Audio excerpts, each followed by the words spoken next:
Hello, listeners of Sleep Theories. Before we dive into tonight's story, I hope you're having a wonderful day wherever you are in the world, whether it's morning coffee in New York, afternoon tea in London, or late night contemplation in Tokyo. Thank you for joining us. If you haven't already, please subscribe to Sleep Theories for more stories that will keep you awake long after you should be sleeping. Now, settle in. What you're about to hear comes from a classified journal discovered in 1996, 3 years after its author's mysterious death. The journal belonged to Lieutenant Commander Mason Hale, US Navy intelligence officer. What follows is his first-hand account of Operation Highjump and the truth they tried to bury beneath the ice. US Navy Intelligence Division. Classification: Eyes Only. Destroyed. Date range: August 1946 to March 1947.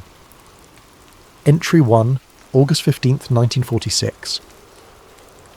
USS Pine Island, Norfolk Naval Base. My name is Lieutenant Commander Mason Hale, and if you're reading this, then I'm likely dead and someone has found what I was never supposed to write down.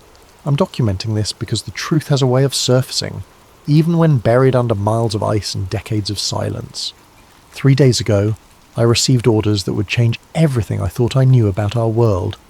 I was to report immediately to Admiral Richard Byrd for a classified briefing regarding Operation Highjump, what the papers are calling the largest Antarctic expedition in history.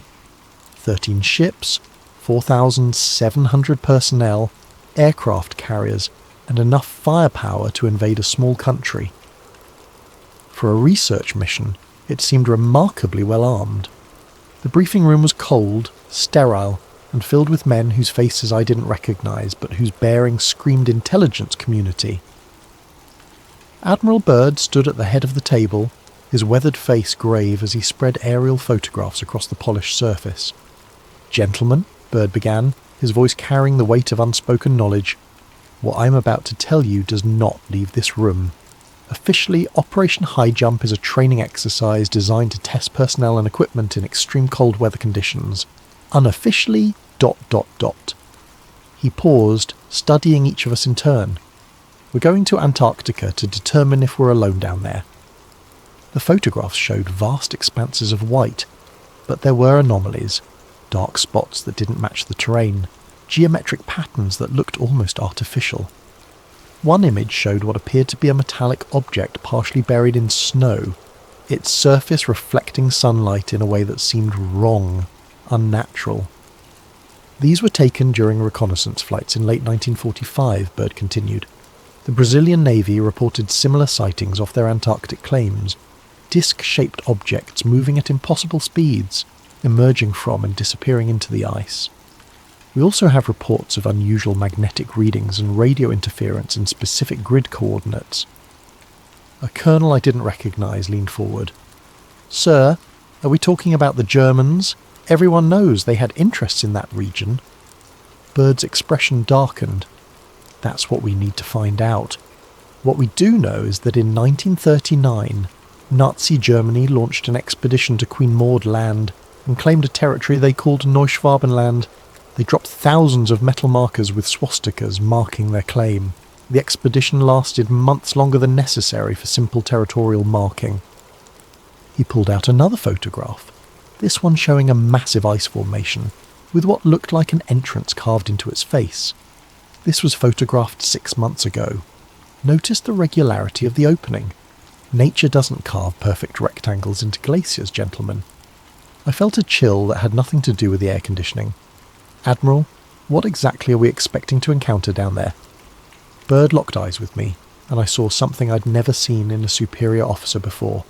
Uncertainty mixed with fear. We weren't going down there to explore, Commander Hale. We were going to see who was already there. Entry 2, September 3rd, 1946. At sea, South Atlantic.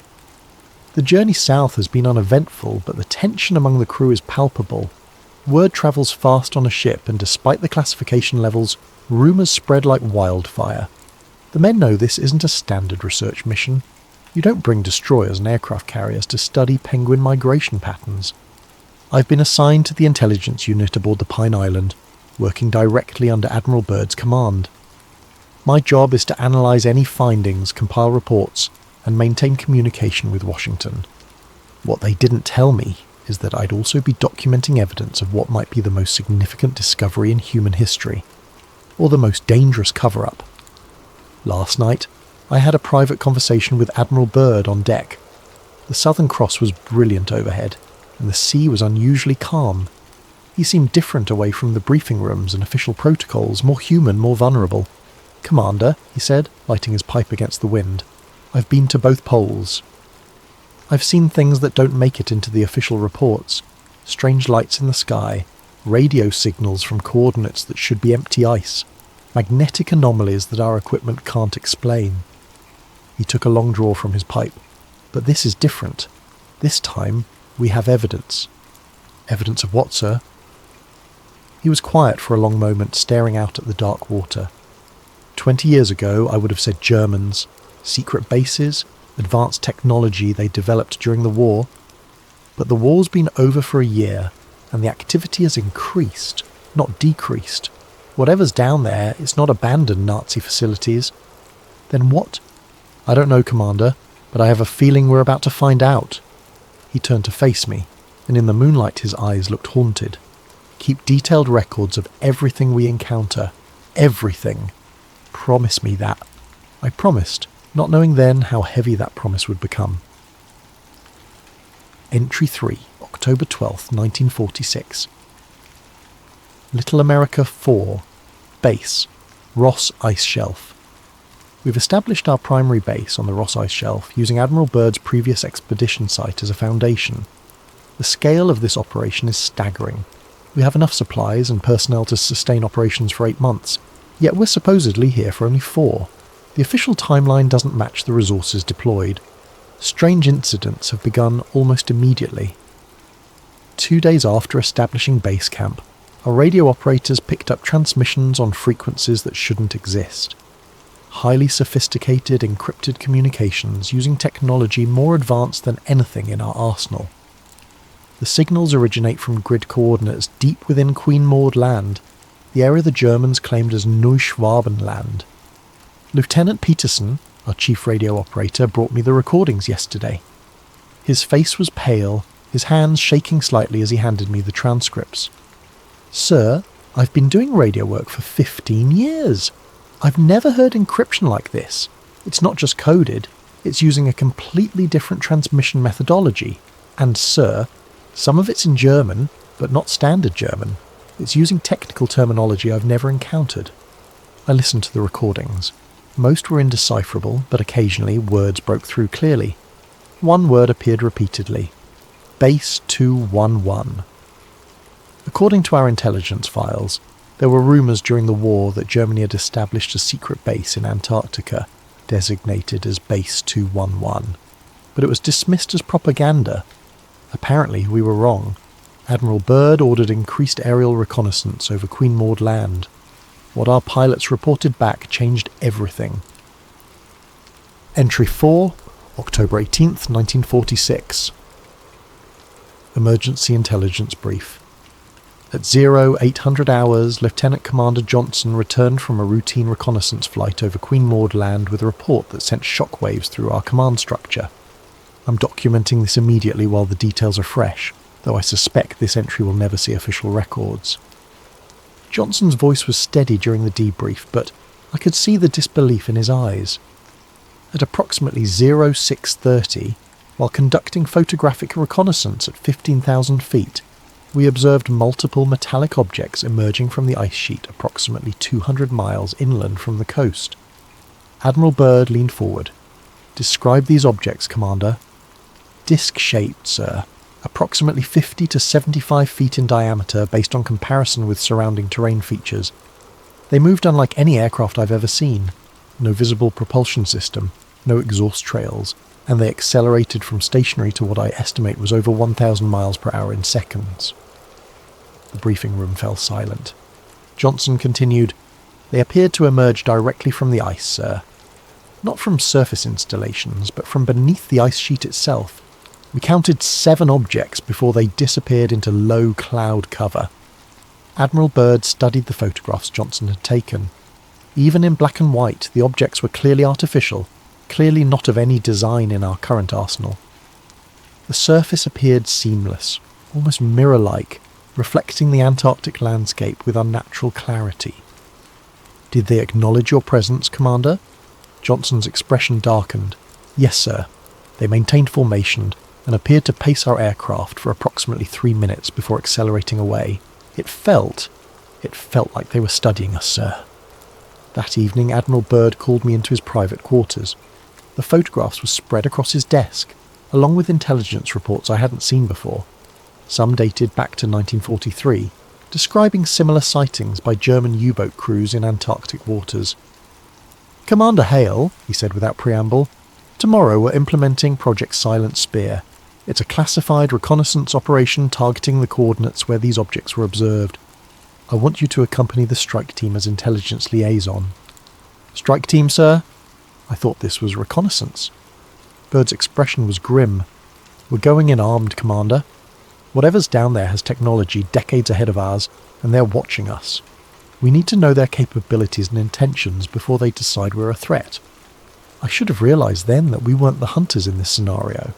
We were about to become the hunted.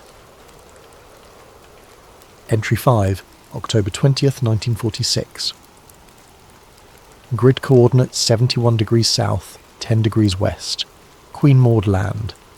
What happened today will haunt me for the rest of my life. I'm writing this by flashlight in the emergency shelter, my hands still shaking from what I witnessed. 3 men are dead, 2 helicopters destroyed, and we barely escaped with evidence that will never see the light of day. Project Silent Spear launched at 0500 hours. Our strike team consisted of 2 helicopters, 12 Marines, and enough firepower to level a small building. The target was a glacial canyon approximately 300 miles inland, where aerial reconnaissance had identified what appeared to be artificial structures beneath the ice. The flight took 2 hours through increasingly unstable weather.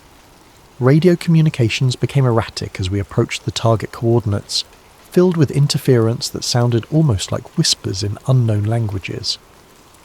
Lieutenant Morrison, our pilot, reported multiple instrument malfunctions as we flew deeper into Queen Maud Land.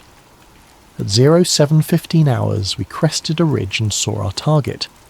The canyon stretched for miles, its walls perfectly vertical as if carved by machine rather than formed by natural processes. At the canyon floor, approximately 500 feet below us, structures emerged from the ice, geometric, metallic, and clearly artificial. They followed architectural principles I'd never seen, with surfaces that seemed to bend light around them. But it wasn't the structures that stopped our hearts, it was what was emerging from them. 3 disc-shaped objects, each approximately 100 feet in diameter, rose silently from concealed openings in the ice. They moved with impossible grace, defying everything I knew about aerodynamics and physics. The surface of each craft was mirror smooth, reflecting our helicopters with perfect clarity. "Command, this is Silent Spear 1, Morrison radioed back to base. "We have visual confirmation of artificial structures and 3 unidentified aircraft, requesting immediate backup." The response came through heavy static. "Silent Spear 1, proceed with reconnaissance. Document everything." That's when everything went wrong. The lead disc accelerated toward us with terrifying speed. I expected weapons fire, explosions, some form of conventional attack. Instead, a brilliant white beam emanated from the craft's underside, washing over our helicopter in blinding light. Every electrical system failed instantly. Radio, navigation, engine controls, everything died. Morrison fought to maintain control as we began auto-rotating toward the canyon floor, but the helicopter responded like a dead weight. "Mayday! Mayday! We're going down!" Through the chaos, I watched the second helicopter suffer the same fate. The beam hit them, their rotors stopped, and they plummeted into the canyon. I never heard them crash over the sound of our own emergency landing. We hit hard but level, the helicopter's skids digging deep furrows in the snow. Morrison was unconscious, blood streaming from a head wound. Sergeant Williams and 2 Marines were alert but shaken. I grabbed our emergency radio and camera equipment, knowing we might have only minutes before whatever was in those discs decided our fate. That's when I saw one of them up close. The disc settled silently onto the ice approximately 50 yards from our crash site. No landing gear extended, no engines wound down. It simply stopped moving and hovered 3 feet above the ground. The surface was seamless, like polished mercury, and covered in symbols I'd never seen before. Not German, not any human language I could recognise. The symbols seemed to shift and flow across the surface as I watched, hypnotic and alien. A section of the craft's underside iris opened, not like a door, but like a living membrane. No one emerged, but I felt a presence studying us, evaluating us. The silence was absolute except for the wind across the ice and Morrison's laboured breathing. I raised my camera and managed 3 photographs before Sergeant Williams grabbed my arm. "Sir, we need to move, now." He was right. Whatever intelligence was inside that craft, it had allowed us to survive the crash. That suggested either mercy or curiosity, but I didn't want to test which one would run out first. We improvised a stretcher for Morrison and began moving toward the canyon rim. The discs followed at a distance, maintaining formation like shepherds guiding sheep. They made no threatening moves, but their presence was a constant reminder that we existed at their sufferance. It took 6 hours to reach the canyon rim where emergency crews were waiting. During the entire climb, the discs maintained their escort. Only when we reached safety did they accelerate away, disappearing into the Antarctic sky at speeds that made our best jets look like children's toys. Admiral Byrd was waiting at the rescue site, his face grim as we loaded Morrison into a medical helicopter. As the rescue team worked, he pulled me aside. "What did you see down there, Commander?" I told him everything. The structures, the technology, the way the craft moved and responded. When I finished, he was quiet for a long moment. "Did they communicate with you? Any attempt at contact?" "No, sir, but..." I hesitated, unsure how to express what I'd felt. "They weren't hostile, Admiral. They could have killed us easily, but they didn't. It felt more like a warning." Byrd nodded slowly. "A warning. Yes, I think you're right." He looked back toward the canyon, now hidden by distance and weather. "The question is, what are they warning us about?" Entry 6, October 25th, 1946. USS Pine Island Emergency Conference. The past 5 days have been a whirlwind of classified briefings, encrypted communications with Washington, and increasingly desperate attempts to understand what we've encountered. The photographs I took in the canyon have been analysed by our best intelligence officers, and their conclusions are both fascinating and terrifying. The symbols on the craft's surface don't match any known human language or writing system. Linguistic analysis suggests they're not decorative but functional, possibly some form of advanced interface or communication system. The metallic composition appears to be an alloy unknown to our current metallurgy, with properties that shouldn't exist according to our understanding of material science. More disturbing are the intelligence reports that have been flooding in since our encounter. Similar sightings have been reported by naval vessels throughout the Southern Ocean. A destroyer reported contact with a high-speed object that paced them for 30 minutes before disappearing beneath the ice. A submarine crew described sonar contacts moving at speeds impossible for any known underwater vessel. But the most significant development came yesterday when Admiral Byrd received a direct communication from Washington. I wasn't present for the initial briefing, but Byrd's demeanour afterward told me everything I needed to know. We were no longer conducting reconnaissance. We were being recalled. "Commander Hale," Byrd said, calling me into his quarters last night, "I need you to understand something. What we've discovered here will never become public knowledge. The implications are too significant, the potential for panic too great. Sir, with respect, don't the American people have a right to know?" Byrd's laugh was bitter. "Commander, 3 days ago, I received a communication that wasn't sent through any of our normal channels. It appeared on my desk, written in perfect English, with details about our mission that only a handful of people should know." He handed me a single sheet of paper. The message was brief but chilling. "Admiral Byrd, your presence in our territory has been noted. We have no desire for conflict, but continued intrusion will be interpreted as hostile intent. You have 72 hours to withdraw your forces beyond 60 degrees south latitude. This is not a negotiation. The paper felt strange in my hands, not quite like any material I'd handled before, and the text seemed to shimmer slightly in the lamplight. "Who sent this?" I asked, though I suspected I already knew.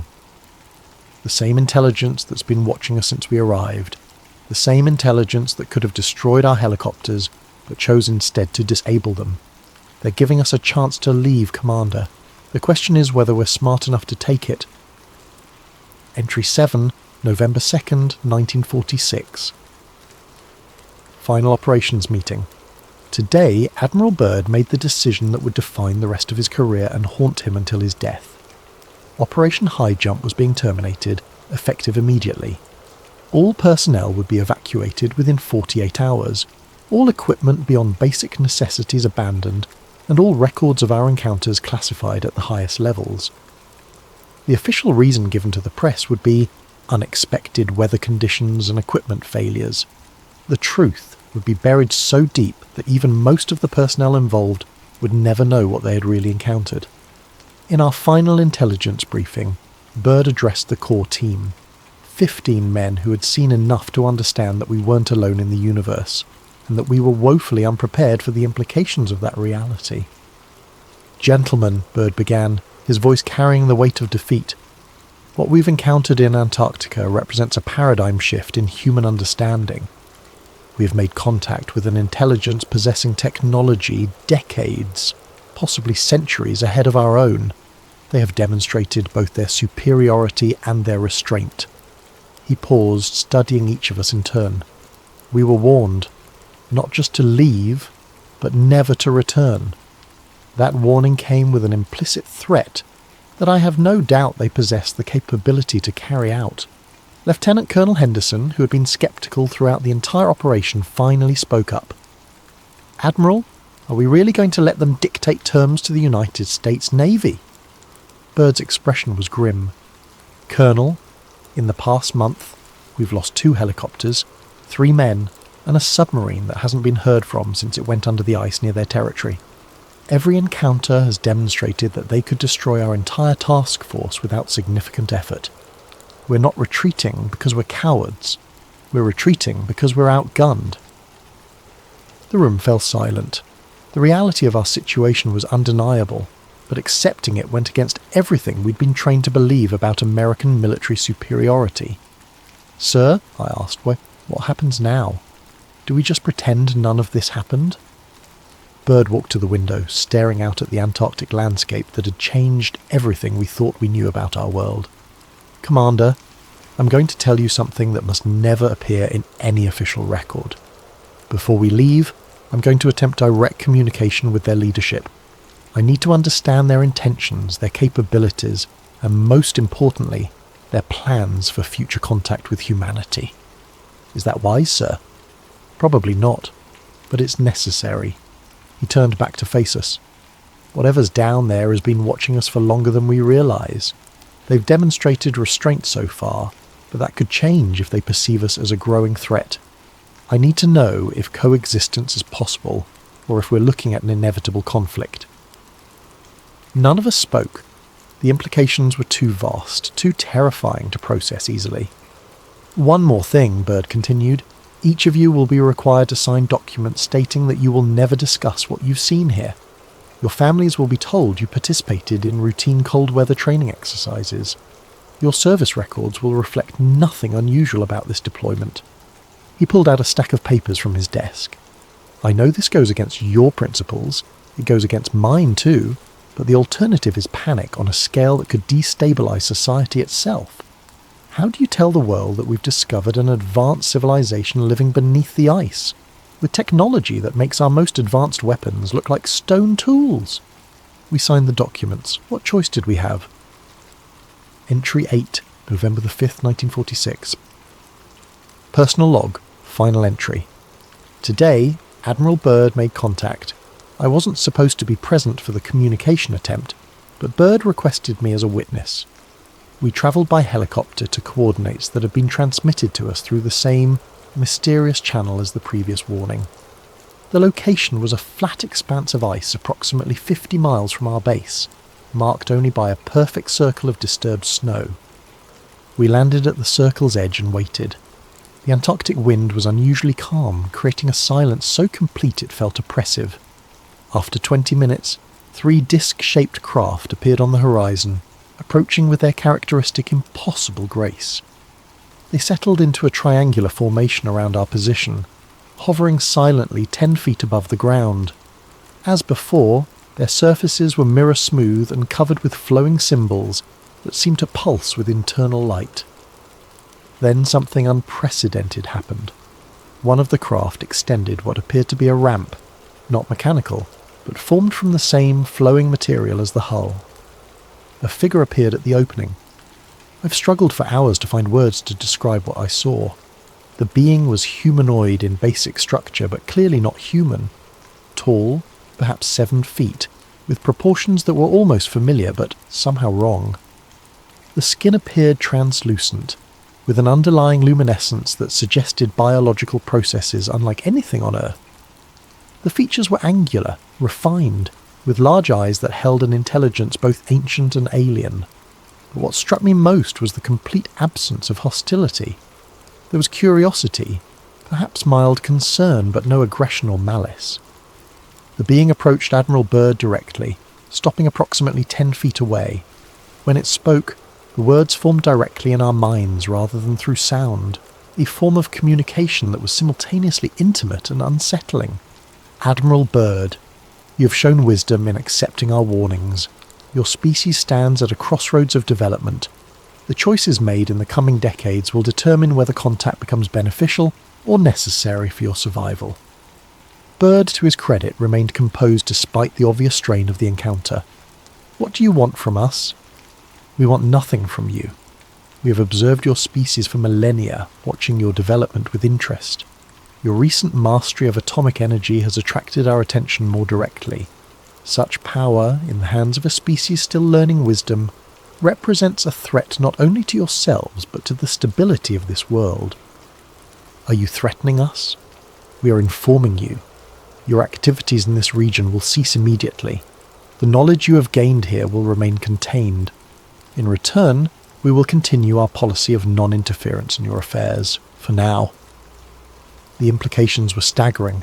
They had been watching us for thousands of years, and our recent technological advancement had forced them to take a more active role in monitoring our activities. What happens if we refuse? Byrd asked. The being's expression didn't change, but the air around us seemed to grow colder. Your species is young, Admiral. You have not yet learned that there are consequences to actions, boundaries that must not be crossed. We have maintained this world's stability for far longer than your civilization has existed. We will continue to do so, with or without your cooperation. The communication ended abruptly. The being returned to its craft, the ramp dissolved back into the hull, and all 3 discs accelerated into the sky at speeds that defied physics. Byrd was quiet during the flight back to base. Only when we were alone in his quarters did he speak. Commander, I want you to promise me something. If anything happens to me, if I die under suspicious circumstances or disappear, I want you to make sure the truth survives somehow. Not the official truth, but what really happened here. Sir, what are you planning? I'm going to give them what they want. Complete evacuation, total secrecy, and an end to Antarctic operations. But I'm also going to make sure that someone, somewhere, knows what we encountered. Because this won't be the end of it, Commander, this is just the beginning. 3 days later, we left Antarctica. The official report stated that equipment failures and weather conditions had forced an early termination of the mission. Admiral Byrd gave a brief interview to Chilean press on our way home, where he made statements about enemies that could fly from pole to pole in minutes. Statements that were quickly dismissed as metaphorical references to future aviation technology. But I knew better. He was trying to warn the world, in the only way he could, about what was waiting beneath the ice. Final entry, Mason Hale, I'm dying. Cancer, doctors say. Though I suspect it might be related to something I was exposed to during those weeks in Antarctica 47 years ago. I've carried this secret for nearly half a century. watching as the world moved closer to the precipice that entity warned us about. Admiral Byrd died in 1957, and with him went the last official connection to what we discovered. He never spoke publicly about the encounter, but he also never returned to Antarctica despite numerous opportunities. He knew, as I know, that some doors should remain closed. Over the years, I've watched for signs that they're still watching us. UFO sightings, unexplained aerial phenomena, technological advances that seem to leap beyond normal developmental curves. I believe they've been intervening subtly, perhaps preventing us from destroying ourselves before we develop the wisdom to handle our own power. But I also believe that patience is not infinite. Recent events suggest we're approaching another crossroads. The Cold War has ended, but new threats are emerging. Environmental destruction, nuclear proliferation, and a growing instability that suggests we haven't learned the lessons they hoped we would. I've hidden this journal for 47 years, waiting for the right time to reveal the truth. With my death approaching, I realise that time may never come. But perhaps, if this account survives, future generations will be better prepared for what's coming. Because they're still down there, watching, waiting. And the warning they gave Admiral Byrd still stands. There's something under the ice. Something that has been protecting this world far longer than we've existed on it. They gave us a chance to mature, to develop wisdom alongside our technology. Whether we've succeeded or failed remains to be seen. But next time, and there will be a next time, we may not leave. The journal of Lieutenant Commander Mason Hale was discovered in a safety deposit box in Phoenix, Arizona, in 1996, 3 years after his death from cancer. His nephew, David Hale, initially published excerpts online before the entire document mysteriously disappeared from all servers within 48 hours. David Hale himself died in a car accident 2 weeks later. This complete transcription was reconstructed from archived copies found on defunct servers and private hard drives. The authenticity has never been verified, and the US Navy maintains that Operation Highjump was a routine training and research mission that concluded successfully within normal parameters. Admiral Richard E. Byrd's post-expedition interview in Chile, where he spoke of enemies that could fly from pole to pole, remains a matter of public record. His subsequent removal from Antarctic operations and his reluctance to discuss the mission in detail has never been officially explained. Antarctica remains under international treaty, with military activities strictly prohibited. No nation has attempted another operation of Highjump scale in the region where Lieutenant Commander Hale reported his encounters. The truth, as always, remains buried beneath the ice.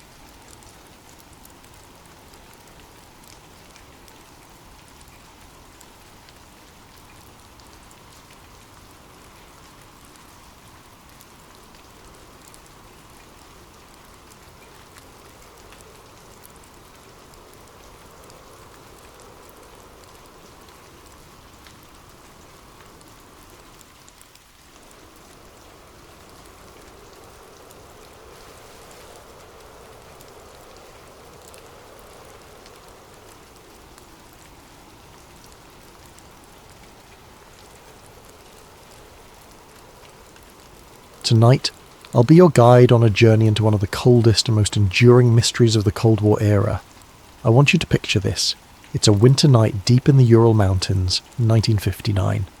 A group of young adventurers huddles in a tent on the snowy slope of a peak ominously called Dead Mountain. They're laughing, jotting down journal entries by flashlight, and planning tomorrow's trek. They don't know it yet, but this will be their last night alive.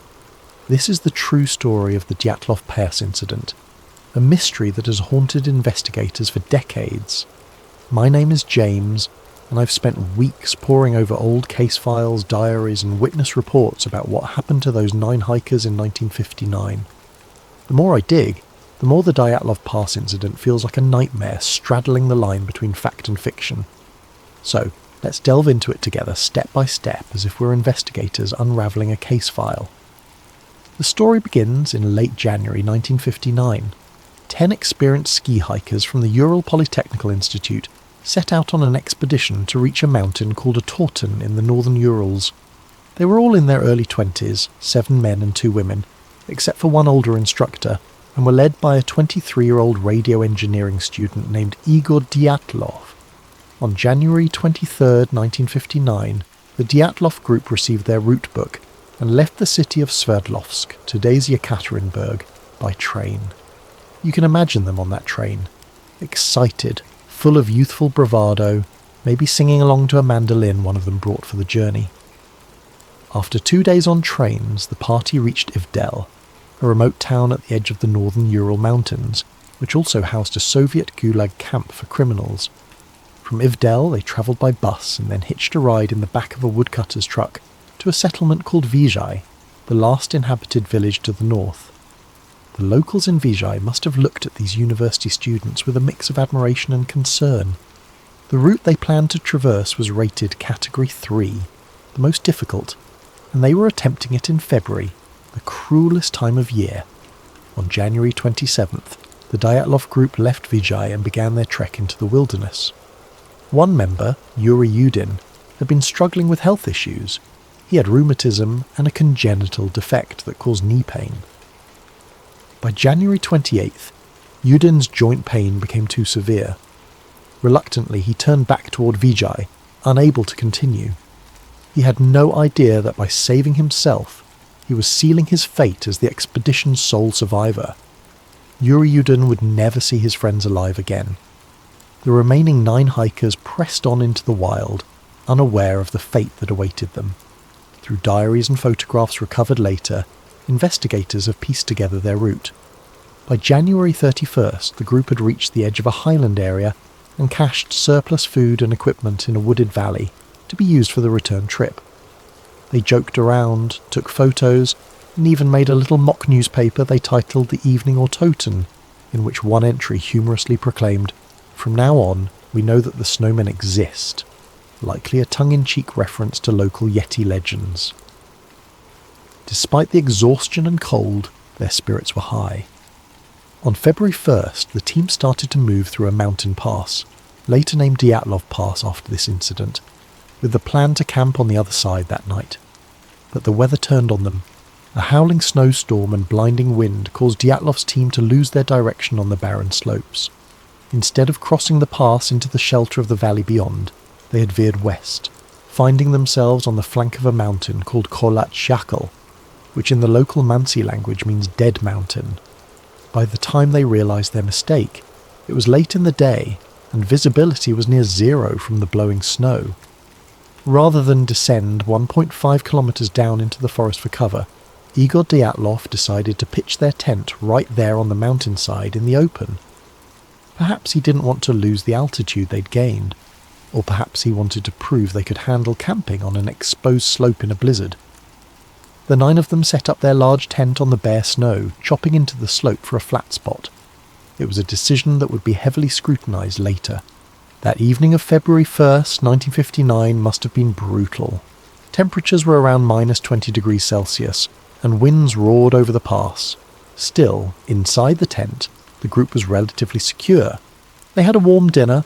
Later forensic analysis of their stomach contents showed they ate around 6 to 7 p.m. In one of the last photos recovered from their cameras, they are seen joking and smiling as they set up camp in the twilight on February 1st. Despite the extreme cold and howling wind outside, they seemed in good spirits, jotting down journal entries and chatting as they settled in for the night. They could not have imagined the terror that was coming. Something happened in the dark early hours of February 2nd that changed everything. We don't have eyewitnesses to describe it. All we have is the evidence left behind, and that evidence reads like the opening scene of a horror film. Sometime after midnight, the tent was suddenly slashed open from the inside. The 9 campers, who had been sleeping or resting, burst out of their tent into a howling snowstorm in the pitch black of night. They left behind almost all their gear, boots, coats, hats, sleeping bags, axes, as if fleeing an imminent threat. Imagine the situation. It's minus 30 degrees Celsius, minus 22 degrees Fahrenheit, outside, and yet something scared or startled them so badly that they ran out half-dressed and barefoot into the blizzard. Why? What could have terrified them, or otherwise compelled them to abandon their only shelter and run into certain death? That's the question investigators have grappled with for over 60 years. When the group failed to return to Vijay by February 12th as planned, there wasn't immediate alarm. Delays of a few days were common for such expeditions. But as day after day passed with no word, the hikers' families grew anxious. By February 20th, the relatives demanded a search and rescue operation. The Ural Polytechnic Institute sent student volunteers to scour the route, and soon the Soviet army and local militia police joined in, with planes and helicopters dispatched to aid the search. Rescuers faced brutal weather themselves, traversing deep snow and scanning miles of desolate terrain. Among the searchers was a student named Mikhail Sharavin, who on February 26th would make a chilling discovery. On February 26th, 1959, Sharavin's search team was moving along the slopes of Kolatchakal when he spotted something odd sticking out of the snow. As they got closer, they realised it was a corner of the missing group's tent, collapsed and half buried in the snow. Sharavin used an ice pick to hack open the tent's entrance, which was blocked with snow. The sight inside the tent baffled him. The tent's canvas had been slashed open from the inside with a knife, and although it was damaged and partially snow-filled, almost all the hikers' belongings were still neatly arranged inside. He found blankets and coats laid out, a row of boots, axes and flashlights set to the sides, a map and official papers, a little pile of money and even a flask of alcohol. In one corner was a plate with slices of sayalo, pork fat, as if someone had been in the middle of fixing a snack. It was like a snapshot frozen in time. The tent felt orderly, not like it had been ripped apart by an external force. Sharavin later said it was as if the campers had been interrupted in the middle of dinner, then fled in a rush. The scene sent shivers down his spine. Why would experienced hikers cut open their only shelter and run away without boots or coats? Outside the tent, the search team found footprints in the snow, and they only deepened the mystery. There were 9 sets of prints, which matched the number of missing hikers. They could see the impressions of feet wearing only socks, or a single shoe, and some barefoot. You could even make out toe marks in the frozen snow. The tracks indicated that the hikers had not run in a wild panic, but rather walked fast or at a hurried shuffle down the slope, in an organised single file. The rescuers followed these tracks downhill in the direction of a dense forest. Incredibly, the footprints continued for about 500 metres before they were obscured by fresh snow. It was as if the group had intentionally headed toward the forest, perhaps seeking shelter or regrouping. Sharavin and the others were utterly perplexed. What on earth could have made these seasoned hikers leave their tent in sub-zero cold, partially dressed and even barefoot, walking away calmly into the night? With dusk approaching on February 26th, the searchers had to pause the search until morning, haunted by the enigma they'd uncovered. The next day, the search parties fanned out from the tent down toward the forest. At the forest's edge, under a large Siberian cedar tree, Sharavin and his comrades found the charred remains of a small fire. Near that fire lay the first 2 bodies. What they saw defied explanation. Yuri Doroshenko and Yuri Krivonishenko were found side by side in the snow, shoeless and dressed only in their underwear. The branches on the cedar above them were broken up to 5 meters high, as if someone had climbed up into the tree. Indeed, bits of skin and torn clothing were found on the bark. It looked like one of them had frantically clambered up the cedar, either to get a better view of the area, perhaps trying to spot the tent in the dark, or to escape something. Krivonishenko's corpse had burns on parts of his body, and in a grim detail he had a piece of flesh missing from his right hand. It turned out he had bitten off a chunk of his own knuckle, possibly in an attempt to stay conscious or stifle a scream while dying of cold. Both men's hands and feet were deep reddish-brown, a sign of frostbite, and maybe the last attempt to warm their limbs by the fire. The tree's branches had been stripped for kindling, but the fire they managed to build was small and had burned out by the time they died. The image of these 2 friends huddled by a dead fire, slowly freezing to death in their underwear under a sky of endless black, is something I can't easily shake off. About 300 metres away from the cedar tree, toward the tent, the searchers found the body of Igor Dyatlov. He was lying face up in the snow, head oriented toward the tent up the slope, as if he had been trying to crawl back that way. Dyatlov was better dressed than the two under the tree. He wore a flannel shirt, a sweater, and pants, but notably, he had no coat and no boots, only socks on his feet. One arm was frozen upright, reaching toward the sky, clutching a small birch branch. His other hand was pressed to his chest. People who saw his body remarked that he appeared to be protecting something in his jacket or close to his heart. Perhaps a photograph or his notebook, though nothing of note was found on his chest.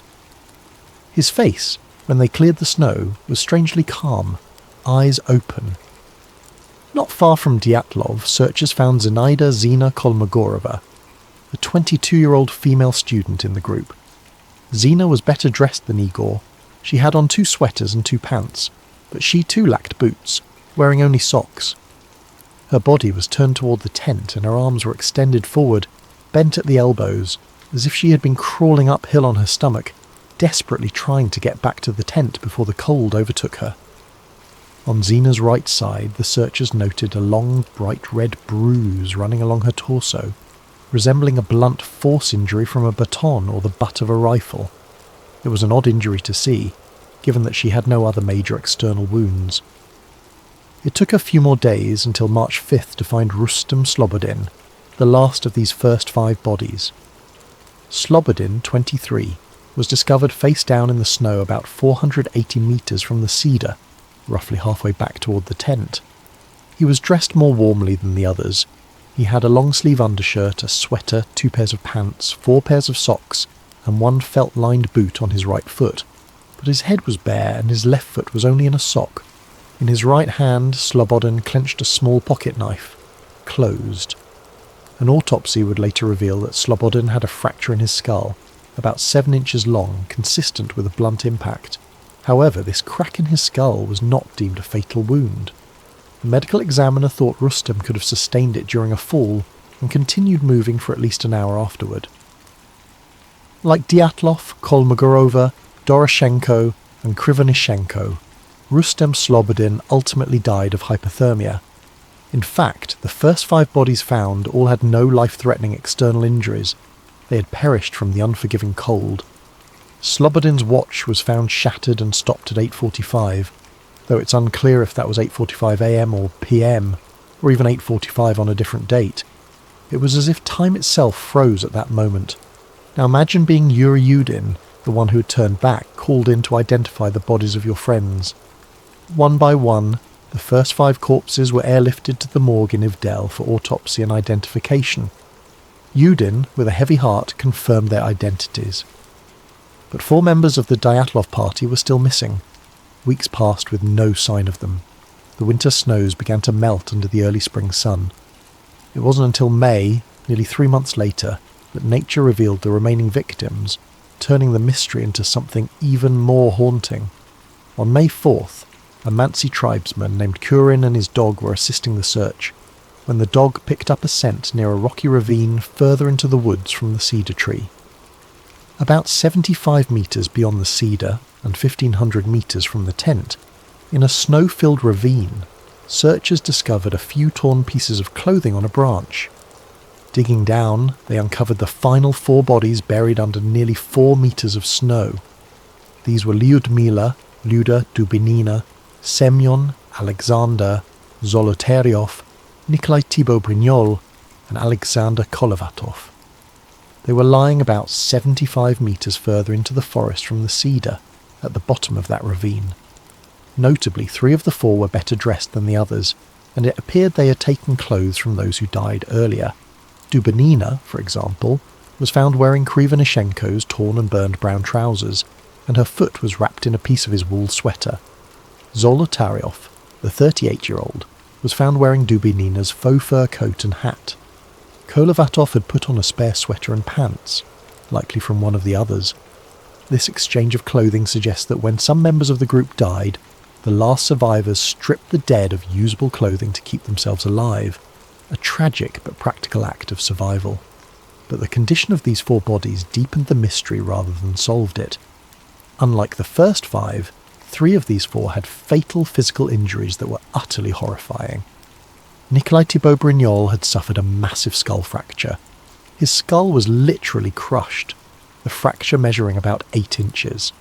Lyudmila Dubinina and Semyon Zolotaryov both had their chests caved in, with multiple ribs broken on each side. Dubinina had 10 ribs fractured, and Zolotaryov had 5 ribs fractured. A forensic doctor who examined the bodies said that the force required to produce such injuries would have been extremely high, comparable to that of a car crash. In other words, something had delivered an immense pressure or impact to their bodies.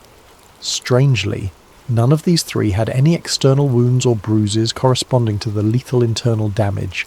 It was as if they'd been hit by a shockwave or squeezed by a tremendous force without breaking the skin. The 4th person in the ravine, Alexander Kolevatov, had a less clear cause of death. He had a broken nose, an open wound behind his ear, and a deformed neck, but his injuries were not as catastrophic as the others. It's believed Kolevatov also died of hypothermia, possibly after sustaining some trauma. And then there were the gruesome details that truly made this case infamous. All 4 of these people in the ravine had some form of soft tissue damage to the head and face that wasn't seen in the others. Lyudmila Dubinina was missing her tongue, her eyes, part of her lips, and even a bit of her skull bone. Semyon Zolotaryov was missing his eyeballs, and Alexander Kolevatov was missing his eyebrows. These shocking injuries naturally gave rise to lurid theories. Was the group attacked by someone or something that ripped out tongues and eyes? However, the medical experts had a more mundane explanation. The 4 in the ravine were found in a stream bed. During the 3 months before they were found, water and scavenging animals likely caused the soft tissue of their faces to decompose or be eaten away.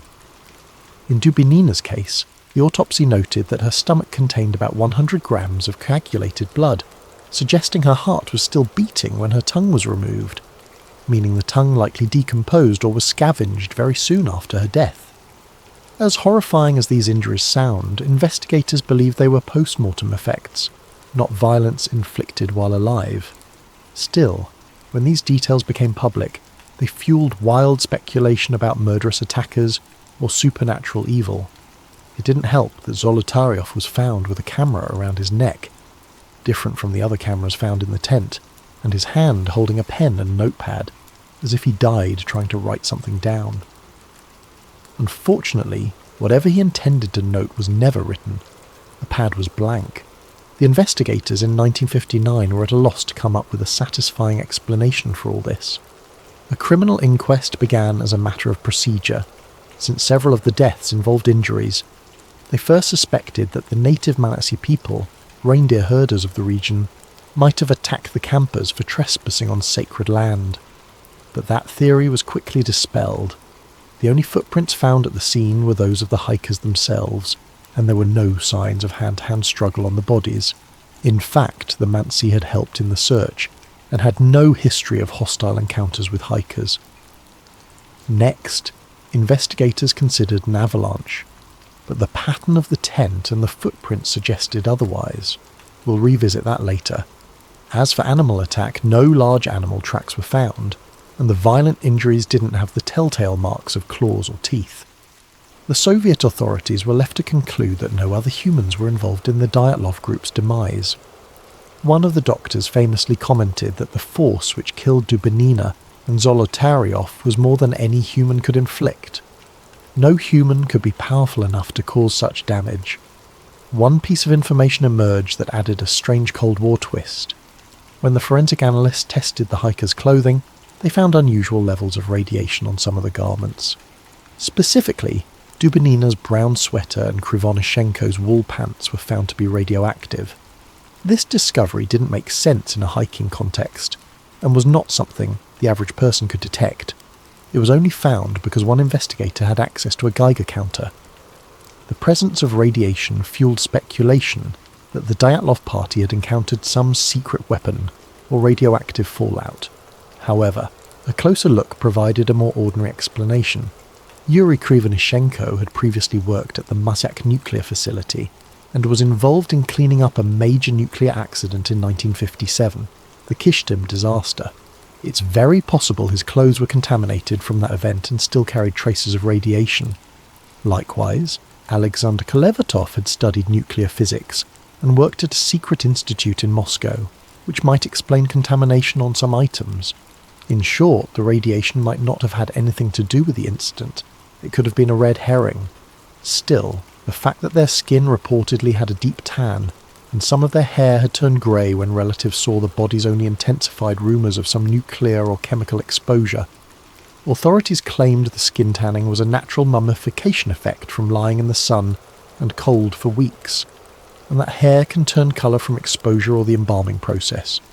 But to grieving families in 1959, radioactive clothes and orange skin sounded like the stuff of government cover-ups and sci-fi nightmares. By May 1959, the official investigation was drawing to a close without a concrete answer. The lead investigator, Lev Ivanov, was under pressure to wrap it up. In his final report, Ivanov wrote that the hikers died because of the effect of an unknown compelling force. It was a vague catch-all phrase, essentially admitting that they couldn't figure it out. No external culprits could be identified, and the case was therefore closed without any criminal charges. The files were stamped secret and filed away in a Soviet archive. The Dyatlov Pass area was also declared off-limits to other expeditions for the next 3 years, supposedly to prevent any more tragedies, though some see it as an attempt to keep curious eyes away. The inquest's official finding was that the group members died due to a compelling natural force, a phrase that raised more questions than it answered. Imagine the weight of that silence. 9 young lives lost, and their families were told they would never know exactly how or why. In the Soviet Union of 1959, that was that. Some of the parents and siblings sensed a cover-up. Zina Kolmogoreva's mother, for instance, and Igor Dyatlov's parents all received hushed warnings from officials. The families were explicitly told, "You will never know the truth, so stop asking questions." In those days, if the party or KGB told you to be quiet, you stayed quiet, out of fear. So the families buried their children without knowing what really happened, and the Dyatlov incident faded into an eerie Cold War legend whispered about in Ural classrooms and mountaineering clubs. As for Yuri Yudin, the sole survivor who wasn't even there, he lived the rest of his life with survivor's guilt and a burning desire to find the truth. Yudin repeatedly insisted that his friends did not die due to some simple natural accident. He felt in his gut that something else, something man-made, had to have caused it. In interviews before his death in 2013, Yuri Yudin openly voiced his belief that the Soviet authorities knew more than they let on about the incident. In fact, not long before he died, Yudin publicly stated that he believed his teammates had been taken out of the tent at gunpoint and murdered. He even speculated that Dubinina's tongue was cut out by perpetrators because she was the most outspoken of the group. These are incredibly serious accusations, and they were never proven. Yudin admitted he had no evidence, just deep suspicions after a lifetime of thinking about it. Whether Yudin was right or wrong, his perspective shows just how deeply the Dyatlov mystery can burrow into someone's soul. So, here we are decades later, with more questions than answers.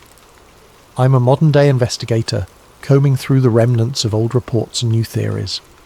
As I piece together each bit of evidence, I feel that cold wind from Dead Mountain blowing through the decades. The Dyatlov Pass incident has become one of the world's most enduring mysteries, precisely because it sits at the crossroads of the explicable and the baffling. Over the years, numerous theories have been put forward to explain it, some grounded in scientific reasoning, others veering into the paranormal or conspiratorial. Let's examine these theories one by one, like branching investigative paths, and see where each leads. Keep in mind, any good explanation must account for all the odd details we've discussed: the torn tent, the state of undress, the bizarre injuries, the radiation, the reports of strange lights in the sky, the secrecy. It's a tall order, but let's walk these paths together. The first path is the one that the Russian authorities themselves eventually settled on: an avalanche.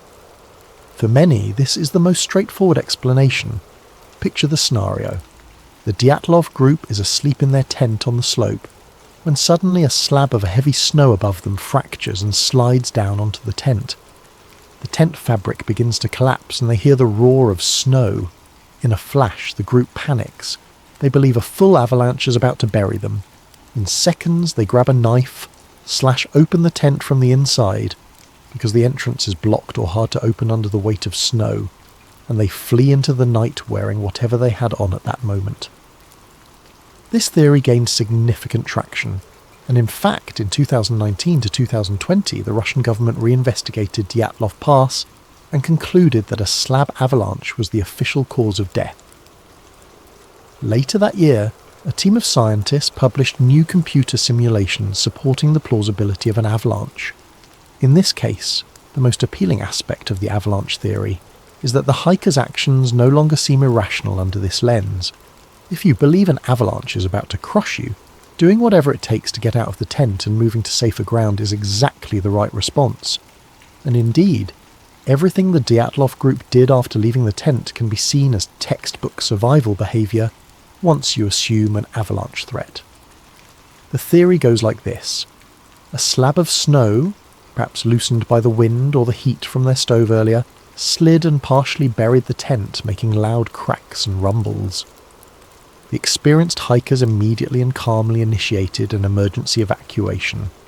They cut their way out of the tent and headed for ground that would be safe from a larger avalanche, which in this case meant moving toward the tree line on the far side of the pass. They didn't take time to put on boots or grab equipment because every second mattered. In their minds, they had to get clear of the avalanche path. In just their socks and light clothes, they made it about a mile downslope to the forest. There they regrouped and tried to stay warm by building a fire. We saw evidence of that by the cedar. They also dug a snow cave as a shelter. The ravine where the last four were found had branches laid out on the floor, signs.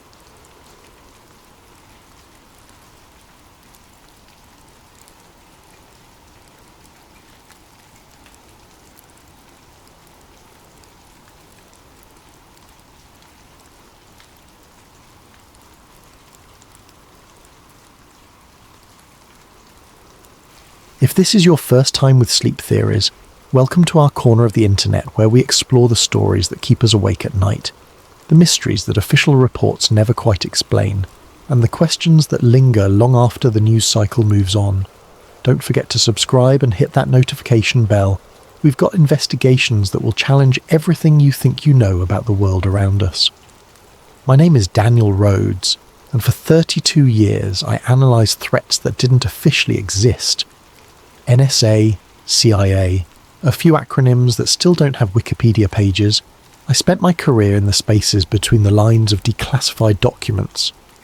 When I retired in 2012, I thought I was done with secrets. I thought I could finally sleep without wondering what shadows were moving in the dark corners of geopolitics. Then Flight MH370 vanished, and sleep became a luxury I could no longer afford. March 8th, 2014, 12:41 a.m. local time. Malaysia Airlines Flight 370 pushes back from Gate C1 at Kuala Lumpur International Airport.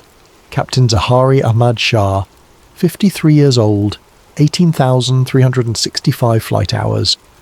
First Officer Farik Abdul Hamid, 27 years old, transitioning to the Boeing 777. Between them, they carried the lives of 237 passengers and crew toward what should have been a routine 6-hour flight to Beijing Capital International Airport. The flight proceeded normally for exactly 38 minutes. At 1:19 a.m, First Officer Hamid's voice crackled through the radio. "Good night, Malaysian 370. It was the last transmission anyone would officially acknowledge receiving from the aircraft. Within 2 minutes, the plane's transponder went silent. The secondary surveillance radar that had been tracking MH370 across Malaysian airspace suddenly showed nothing but empty sky. For the next 4 hours, Malaysian air traffic control waited. They made calls, they checked systems, they assumed technical difficulties, weather interference, communication failures, anything except the truth that was already unfolding 35,000 feet above the South China Sea. The plane had not crashed. It had not exploded. It had simply ceased to exist on every screen, every monitor, every system designed to track commercial aircraft across one of the world's busiest flight corridors. But here's what the public wasn't told in those first crucial hours.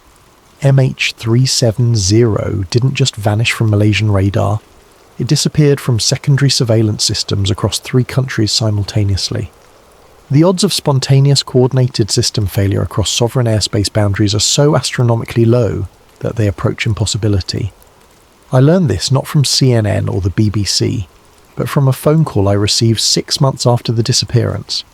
The caller identified himself only as Mitchell, a voice I hadn't heard since a classified briefing in Langley sometime around 2009. "Danny," he said, using a nickname only 5 people on Earth were authorized to use, "you still got that security clearance." "Retired, not revoked," I replied. "Why?" "Look at Diego Garcia, and stop trusting the satellite data."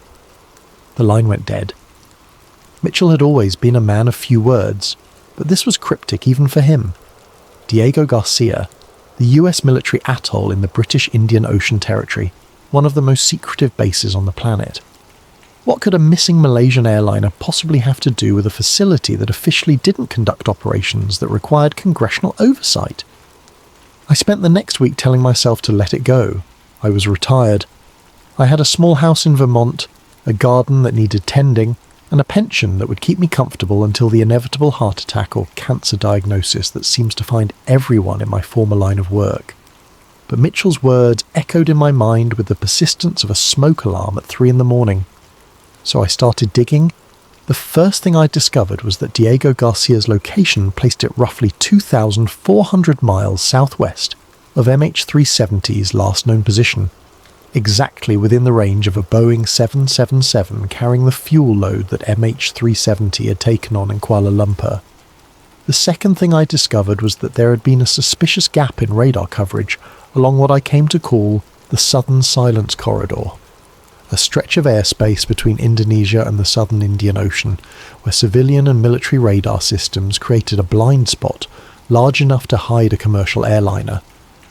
The third thing I discovered changed everything.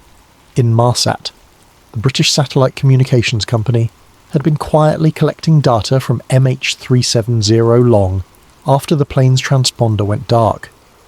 Their satellites had continued to exchange handshake signals with the aircraft for 6 hours and 11 minutes after the last radar contact.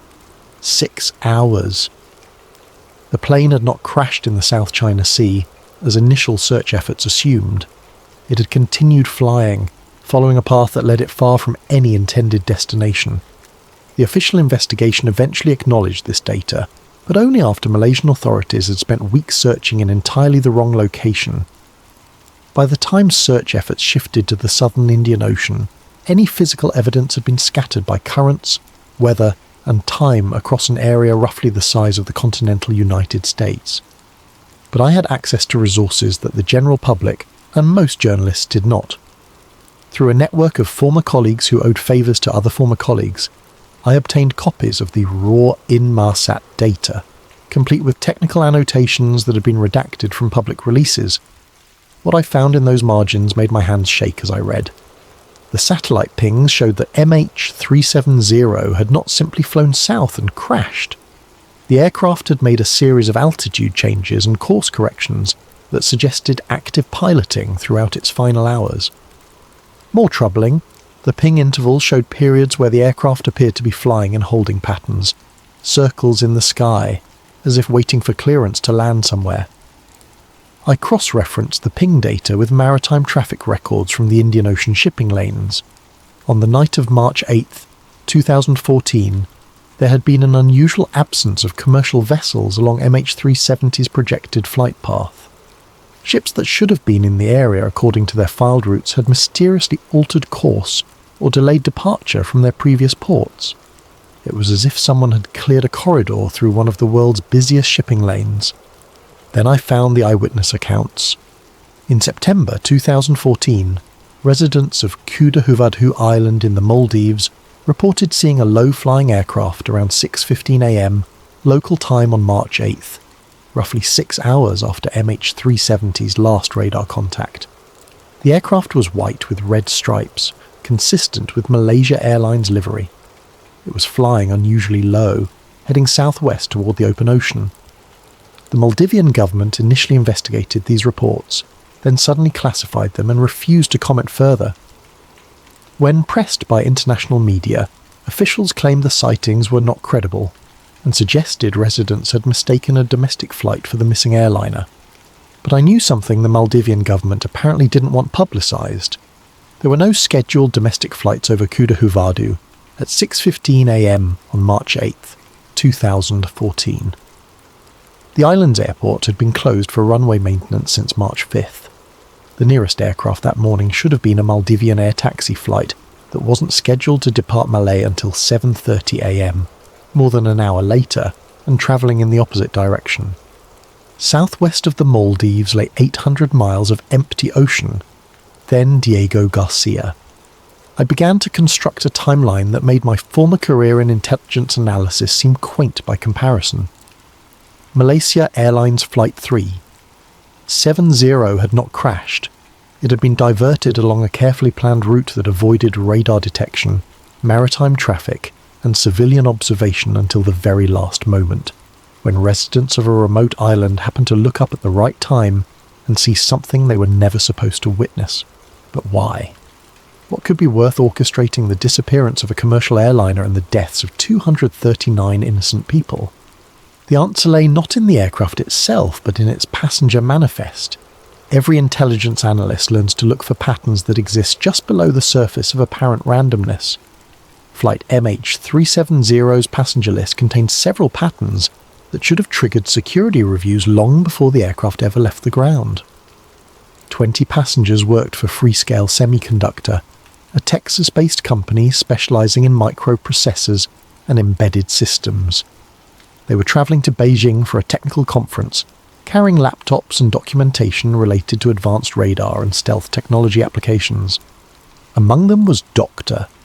Chen Wei, a lead engineer on what Freescale internally called Project Mirror, research into electronic systems that could manipulate radar signatures in real time. 4 passengers were travelling on stolen Austrian and Italian passports. The men who had stolen these documents were identified within days of the disappearance, but the identities of the individuals who had used them to board MH370 remain unknown. Interpol confirmed that the stolen passport holders had purchased their tickets with cash through a travel agency in Bangkok that had no record of the transactions beyond the basic booking information. Then there was Yen Lo. Yen Lo was listed on the passenger manifest as a software consultant, travelling from Kuala Lumpur to Beijing. But Yen Lo was not a software consultant. According to files I obtained through channels that I cannot and will not identify, Yen Lo was a former Chinese military cyber analyst who had been quietly developing quantum encryption algorithms for the People's Liberation Army's 3rd Department, their Signals Intelligence Division. 6 months before MH370's disappearance, Yen Lo had approached the CIA through an intermediary, claiming he wanted to defect. He possessed what he described as breakthrough research in quantum-resistant encryption that could render current Western surveillance capabilities obsolete within a decade. The agency had been in preliminary negotiations with Yen Lo since December 2013, but those talks had stalled over disagreements about his financial demands and the security of his family members still living in mainland China. What Yen Lo didn't know, what he couldn't have known, was that his communications with the CIA had been intercepted by the National Security Agency's Special Collection Service, operating out of the US Embassy in Kuala Lumpur. The NSA had been tracking Yen Lo's movements, monitoring his communications, and building a profile of his research capabilities since October 2013. I spent weeks trying to reconstruct the intelligence picture that would have been available to decision makers in the days before MH370's disappearance. What I found was a convergence of strategic interests that painted a very different picture of the flight's final hours. Freescale Semiconductor's largest institutional shareholder was a private equity firm called Jacob Partners, which had been linked in classified reports to DARPA, Defense Advanced Research Projects Agency, funding for experimental radar systems. The 20 Freescale employees on MH370 weren't just attending a technical conference. They were carrying prototype hardware and source code for systems that could theoretically render aircraft invisible to conventional radar. Yenlo's quantum encryption research represented a potential paradigm shift in signals intelligence.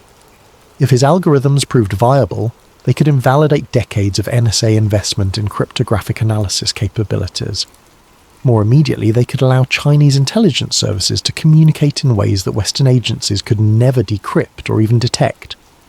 The convergence was too perfect to be coincidental. On a single flight, travelling from a region with minimal air traffic control oversight toward Beijing, where both the Freescale technology and Yenlo's research would disappear into Chinese military development programs, were the components of what could become a decisive intelligence advantage for America's primary strategic rival. But there was one more pattern I couldn't ignore. 3 weeks before MH370's disappearance, a Boeing 777 identical to the aircraft that would become Flight 370 had been spotted at Diego Garcia during a routine satellite pass by a commercial imaging provider. The plane had been parked in a maintenance hangar normally reserved for US military aircraft. When I obtained higher resolution images through back-channel contacts, I could make out something that made my blood run cold. The aircraft's unique antenna array configuration matched MH370's specifications exactly. Someone had been planning this operation for weeks, possibly months. They had positioned assets, cleared flight corridors, and prepared facilities. All they needed was the right opportunity. A flight carrying passengers whose disappearance would serve multiple strategic objectives simultaneously. Flight MH370 had not been the victim of mechanical failure, pilot suicide, or hijacking by terrorists. It had been hijacked by the most sophisticated intelligence apparatus on Earth, using methods that most people couldn't imagine and wouldn't believe if they were told. But the operation hadn't ended with the aircraft's disappearance. In fact, that was only the beginning. In November 2015, 18 months after MH370's disappearance, I received an encrypted email from an address I didn't recognize. The message contained only a phone number and the words, Hangar 7, Test Flight 847. I stared at the screen for 10 minutes before I realized what I was looking at. Hangar 7 was a maintenance facility at Boeing's Everett plant, where experimental avionics systems were tested and installed. Test Flight 847 was a program I remembered from classified briefings in 2010. An attempt to develop optical camouflage systems for military aircraft. I called the number. Mr. Rhodes? The voice was nervous, middle-aged, with a slight southern accent. My name is Marcus Webb. I used to work for Boeing. I think we need to talk. We met 3 days later at a diner outside Everett, Washington.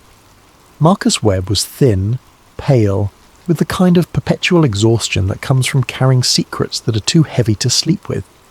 He had worked as an avionics technician for Boeing for 15 years, specializing in experimental radar and communication systems.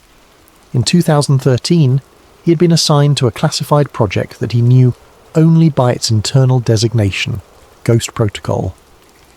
They told us we were developing stealth capabilities for the next generation of military transports, Webb explained, stirring sugar into coffee with hands that shook slightly. Optical masking at high altitudes. The idea was to make aircraft essentially invisible to both radar and visual observation by manipulating electromagnetic signatures in real time. The technology worked by using a network of sensors and transmitters built into the aircraft's skin. These components would detect incoming radar signals, analyze their characteristics, and broadcast counter-signals designed to cancel out the aircraft's radar signature. Simultaneously, optical sensors would analyse the visual background above and below the aircraft, then project those images onto panels covering the aircraft's exterior surfaces. We tested it twice, Webb continued. First test was a partial success. We achieved about 60% radar signature reduction and maybe 40% optical camouflage. But the second test... He paused, staring into his coffee. The second test, something went wrong. The aircraft just vanished. Completely. Our own radar couldn't track it. Visual observers lost sight of it. Even GPS seemed to fail. For about 8 minutes, we had no idea where a Boeing 777 was flying in controlled airspace. The test aircraft had eventually reappeared on radar, suffering from what the official report described as cascading avionics failures. The Ghost Protocol program was immediately suspended, its research classified above top secret, and its hardware locked away in storage facilities that Webb was not cleared to access.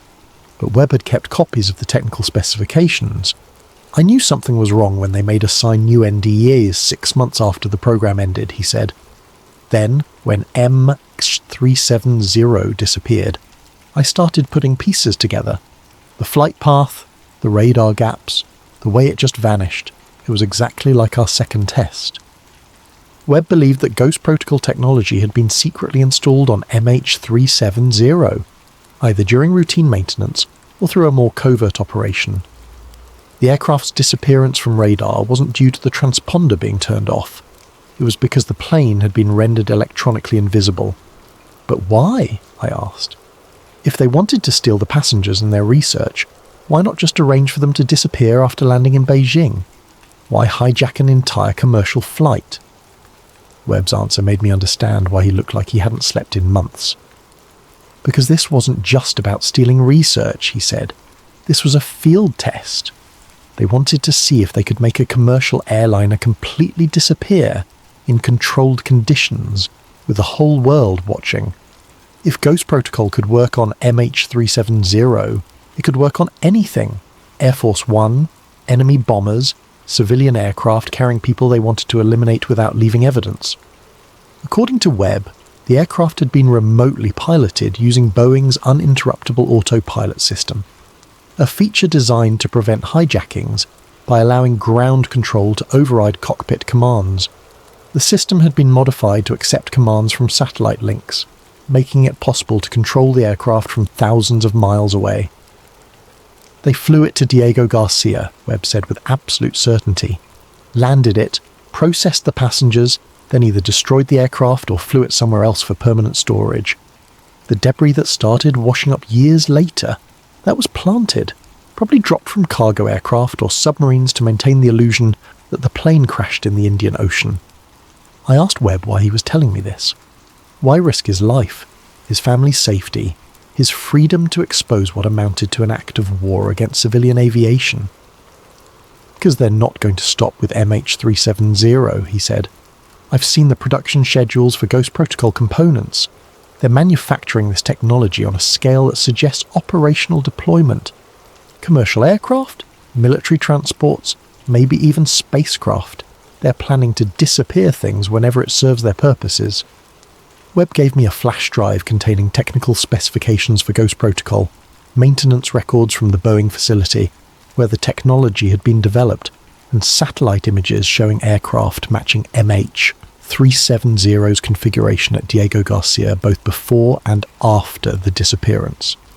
Then he made me promise that if anything happened to him, I would make sure this information reached people who could act on it. 2 weeks later, Marcus Webb died in what Everett police described as a single-vehicle automobile accident. His car had left the road during clear weather conditions, striking a tree at an angle that investigators found difficult to explain. The accident occurred on a stretch of highway that Webb had driven safely for 15 years, less than 2 miles from his home. I kept my promise.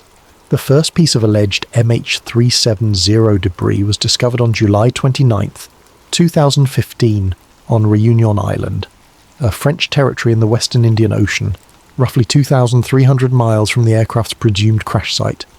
The fragment was identified as a flaperon, a movable control surface from the aircraft's wing. Malaysian authorities, French investigators, and Boeing representatives confirmed that the part had come from MH370. But the discovery raised more questions than it answered. Oceanographic analysis suggested that debris from a crash in the southern Indian Ocean would take between 12 and 18 months to reach Réunion Island, carried by the South Indian Ocean Gyre current system. MH370 had disappeared 16 months earlier, exactly within the predicted time frame. The timing seemed to confirm the official crash location. What didn't make sense was the condition of the flaperon. Marine biology experts who examined the fragment found barnacle growth patterns that were inconsistent with continuous ocean exposure. The barnacles were too mature for the time supposedly spent in the water, but their distribution suggested periods of exposure to different water temperatures and salinity levels. Some marine growth appeared to have been scraped away, then regrown under different conditions. Dr. Sarah Mitchell, a marine biologist at the University of Cape Town who was not part of the official investigation, published an independent analysis of photographs from the flaperon examination. Her conclusions were startling. The barnacle evidence suggested the debris had been exposed to multiple marine environments over different time periods, as if it had been moved between different oceanic regions before finally washing ashore on Réunion. The growth patterns we observed are consistent with the fragment being stored in controlled saltwater conditions, then introduced to open ocean currents much more recently than the official timeline suggests, Dr. Mitchell wrote in a peer-reviewed paper that was published, then mysteriously retracted 6 weeks later without explanation. But the flaperon was only the beginning. Between 2015 and 2018, more than 30 additional pieces of debris allegedly from MH370 were discovered along coastlines in Mozambique, Madagascar, South Africa and Tanzania. The fragments included wing flaps, interior panels, engine cowlings, and personal items belonging to passengers. Each discovery seemed to reinforce the narrative that MH370 had crashed in the southern Indian Ocean, its wreckage scattered by currents across thousands of miles of coastline. However, when I obtained copies of the detailed forensic reports on these fragments, reports that were not released to the public, I found patterns that suggested a very different explanation. Several fragments showed tool marks indicating they had been deliberately separated from larger structures, rather than torn away by impact forces.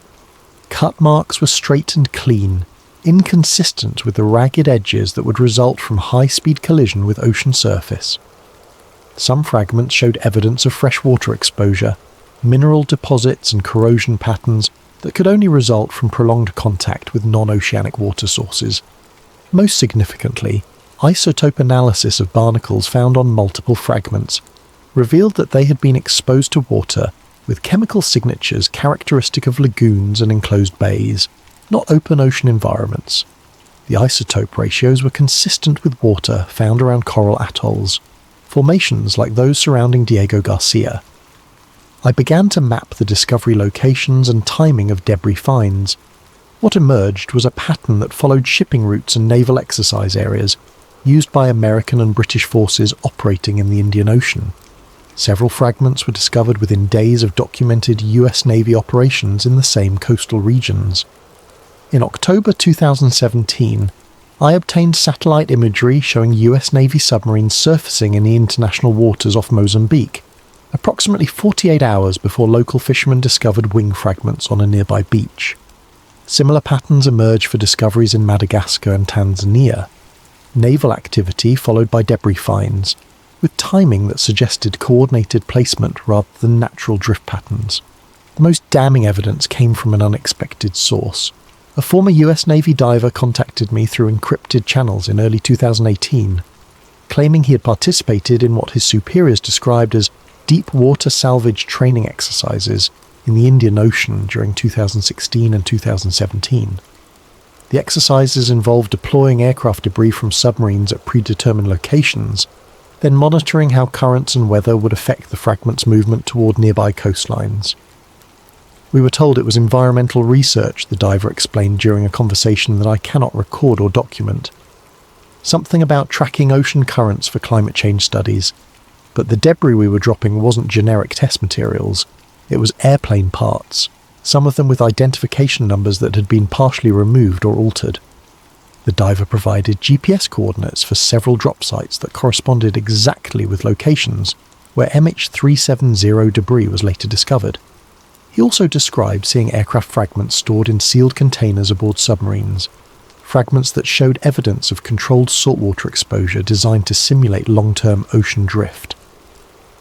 They had marine biologists on the operation, he said, scientists who were cultivating specific types of barnacles and algae, then attaching them to the debris before we dropped it. Everything was designed to look like it had been drifting in the ocean for exactly the right amount of time. The debris discoveries that had seemed to confirm MH370's fate were, in fact, an elaborate deception, designed to maintain the illusion that the aircraft had crashed. Someone had been systematically planting evidence across thousands of miles of coastline, using military resources and scientific expertise to create a false narrative that would satisfy international investigators and grieving families. But the most shocking revelation was still to come. In March 2019, exactly 5 years after MH370's disappearance, I received a package with no return address. Inside was a single photograph, printed on standard paper with no identifying marks or metadata. The image showed the interior of what appeared to be a military maintenance hangar, with concrete floors, overhead cranes and industrial lighting. In the centre of the frame, partially covered by camouflage netting, was the unmistakable silhouette of a Boeing 777. The aircraft's tail number was not visible, but I could make out distinctive features that matched MH370's configuration. The specific antenna array pattern, the unique winglet design, even scuff marks on the fuselage that corresponded to photographs I had seen of the original aircraft. But what made my hand shake as I examined the image was the background. The hangar's architectural features, the distinctive coral aggregate concrete, the industrial equipment visible in the frame. All of it matched technical specifications I had obtained for maintenance facilities at Diego Garcia. This photograph had been taken inside one of the most secure military installations on Earth, showing an aircraft that the world believed had been destroyed in the Indian Ocean. I spent weeks trying to authenticate the photograph, consulting with experts in digital forensics, aviation identification, and military architecture. Every analysis confirmed what I already knew in my heart. This was MH370, alive and intact, 5 years after its supposed destruction. The implications were staggering. If the aircraft had been preserved rather than destroyed, it meant the passengers might still be alive, held in facilities that existed outside any legal jurisdiction. It meant the debris discoveries were part of an ongoing deception designed to prevent search efforts from focusing on the aircraft's actual location. Most importantly, it meant the operation was still active. Ghost Protocol technology was not just a failed experiment, but a deployed capability being used for purposes I could only imagine. I began making copies of all my research, preparing to release everything through multiple channels simultaneously. I contacted journalists, former colleagues, and documentary filmmakers who might be able to reach audiences that government officials would prefer to keep uninformed. Then, on a Tuesday morning in April 2019, 2 men in dark suits knocked on my door. They identified themselves as FAA investigators, though they carried identification that I couldn't verify through any official channels. They confiscated my computer, my files, my backup drives, and every piece of physical evidence I had collected over 5 years of investigation. They explained that my research had been deemed potentially harmful to ongoing aviation security measures, and that my findings were being classified under provisions of the Patriot Act. I was ordered to cease all investigation activities related to MH370, to avoid contact with media organisations, and to report any attempts by foreign agents to recruit me for intelligence purposes. The men were polite but clear about the consequences of non-compliance, prosecution under the Espionage Act with penalties including life imprisonment. 3 days later, I found a small package in my mailbox. Inside was a single flash drive with a label written in block letters. 370 wasn't the first. The drive contained satellite images spanning the past decade, showing aircraft that had disappeared from civilian tracking systems in various regions around the world. Each image was time-stamped and tagged with coordinates that placed the aircraft at military facilities in remote locations, some in the Pacific, others in the Atlantic, several at installations I couldn't identify. But the most disturbing files on the drive were labelled with future dates, satellite images that appeared to show aircraft that hadn't disappeared yet, positioned at facilities that were still under construction. The operation that had claimed flight MH370 was not an isolated incident. It was part of a systematic program to disappear aircraft whenever strategic interest required it. Planes carrying inconvenient passengers, sensitive cargo, or simply flying routes that could serve as cover for military operations, all of them potential targets for Ghost Protocol deployment. As I write this, I don't know how long I have before the contents of that flash drive are discovered, or before my own disappearance becomes necessary to protect the secrets I've uncovered. But I know that the families of MH370's passengers deserve the truth, even if that truth is more terrible than the uncertainty they've endured for years.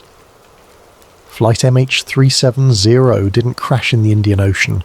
It was stolen by the most advanced intelligence apparatus in human history, using technology that makes aircraft vanish as completely as if they had never existed.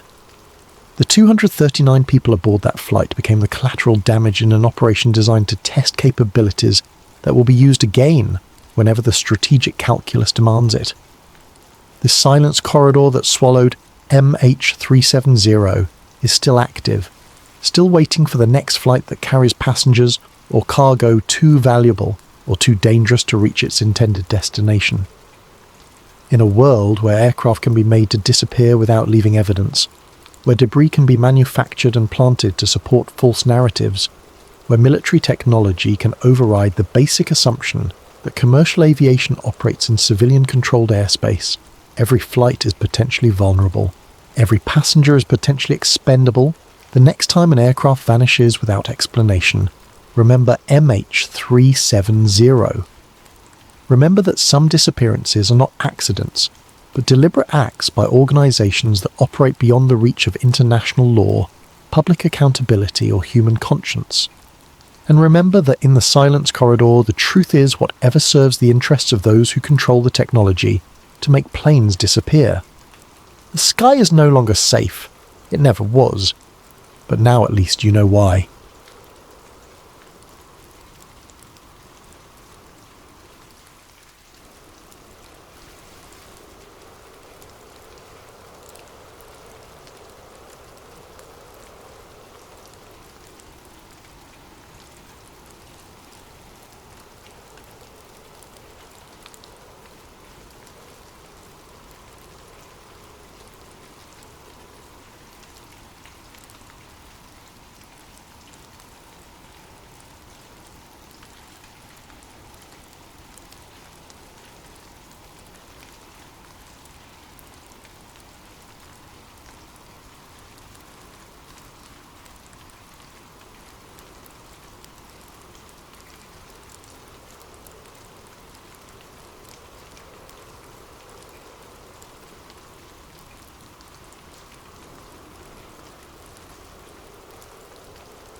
Now, settle in as we explore a conspiracy that may still be ticking beneath our feet. Dr. Ellis Warren, personal recording. Date, March 15th, 1954. Location, Los Alamos, New Mexico. Static, then a nervous clearing of throat. My name is Dr. Ellis Warren. I'm recording this on my personal dictaphone because I don't know who else to tell. And if something happens to me, maybe someone will find these tapes someday and understand what we've done here. It started with a letter. Not just any letter. One bearing the seal of the Atomic Energy Commission and signed by Edward Teller himself. The father of the hydrogen bomb wanted me. Me, a nobody physicist from Berkeley who'd spent the last 3 years modelling thermonuclear yields in a basement laboratory that smelled perpetually of coffee and cigarette smoke. The letter was brief, almost cryptic. Dr. Warren, your work on temporal yield stabilisation has come to our attention. We have a project that requires your particular expertise in chronological detonation mechanics. Report to Los Alamos Site X9 on March 10th, 1954. Bring no personal materials. Discuss this invitation with no one. E. Teller, Special Projects Division, Temporal Yield Stabilisation. I'd never used that phrase in any of my published work, yet somehow Teller knew about my private theories. Calculations I'd kept locked in my desk drawer. Mathematical models exploring whether nuclear detonation could be triggered by astronomical events, rather than simple electrical circuits. The drive to Los Alamos took 6 hours through the New Mexico desert. I'd been there before, during the final months of the Manhattan Project, but Site X9 was different. It wasn't on any map I'd seen. The guard at the checkpoint wore no military insignia I recognised, and when I showed him my invitation, he simply nodded and waved me through to a road that descended directly into the mountainside. The facility was carved into living rock, a labyrinth of concrete corridors lit by harsh fluorescent bulbs that hummed constantly. My footsteps echoed as I followed painted yellow lines on the floor, past laboratories sealed behind thick glass windows, past rooms filled with equipment I couldn't identify. I found Teller in Conference Room 7, a windowless chamber dominated by a blackboard covered in equations I didn't immediately recognise. He was shorter than I'd expected, with wild Einstein-like hair and eyes that seemed to burn with an intensity that made me uncomfortable. "Doctor Warren," he said without looking up from the blackboard, "tell me, what do you know about cosmic timing?" "I'm not sure I understand the question, Doctor." "Teller." He turned to face me, chalk dust on his fingers. "The universe operates on schedules we barely comprehend. Solar maximums every 11 years. Galactic alignments every 26,000. The Earth's magnetic field reversing every few 100,000 years. What if we could harness those schedules? What if we could build a weapon that listened to the cosmos itself?" I stared at him, trying to process what he was suggesting. "You mean a bomb that detonates based on astronomical positioning?" "Precisely," he smiled, but there was something unsettling about his expression. "Imagine a weapon that requires no human intervention to activate. No codes, no keys, no possibility of being disarmed by enemy forces. A bomb that waits patiently for the universe itself to give the command." That's when the others entered the room. Ernest Lawrence, the Nobel Prize-winning physicist who'd invented the cyclotron.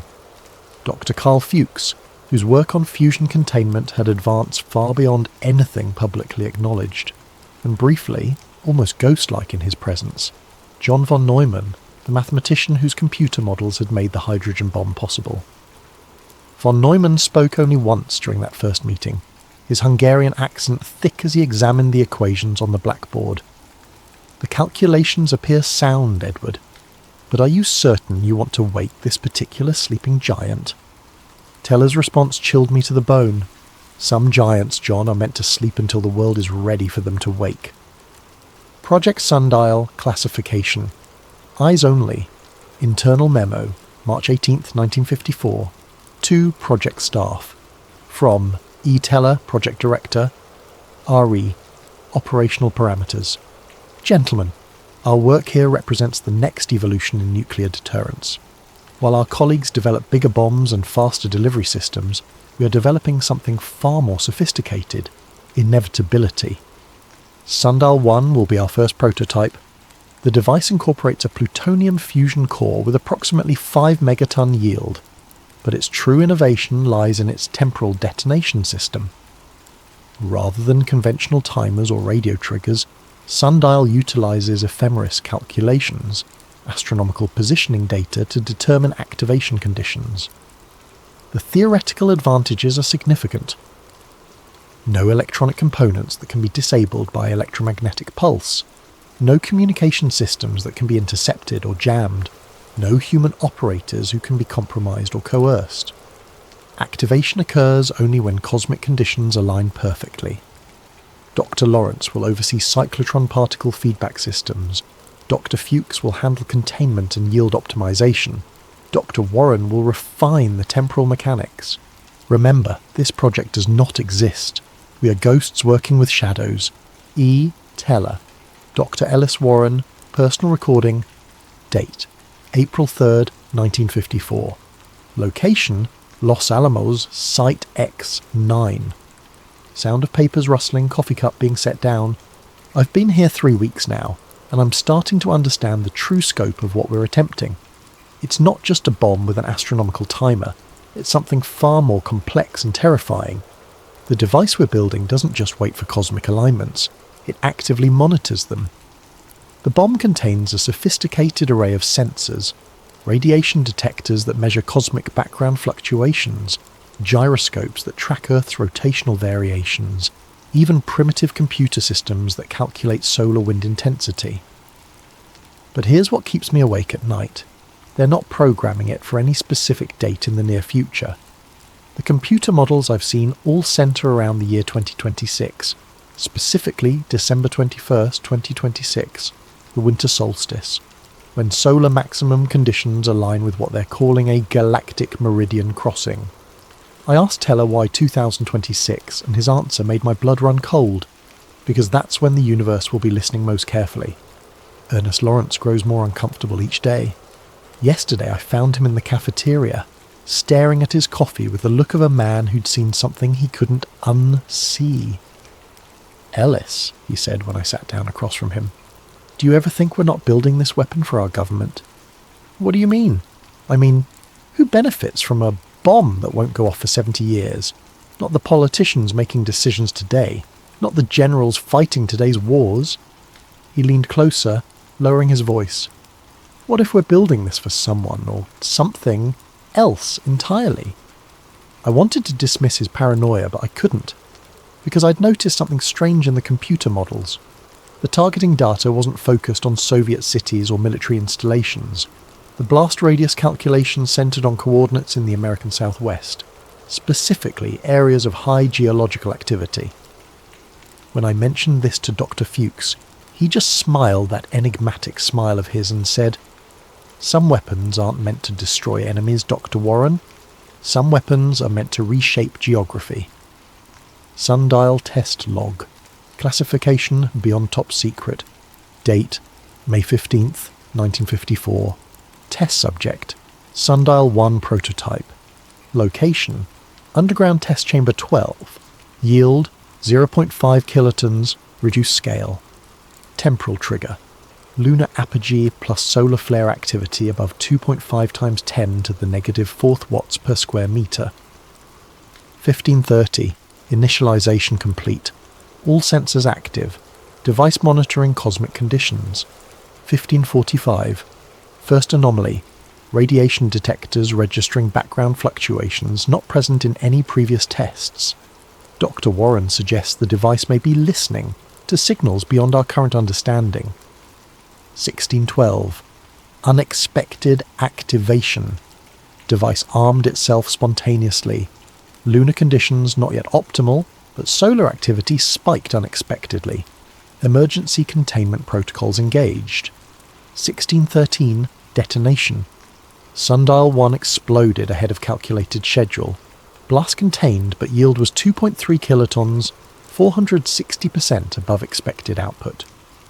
Post-test analysis. The device didn't wait for our programmed conditions.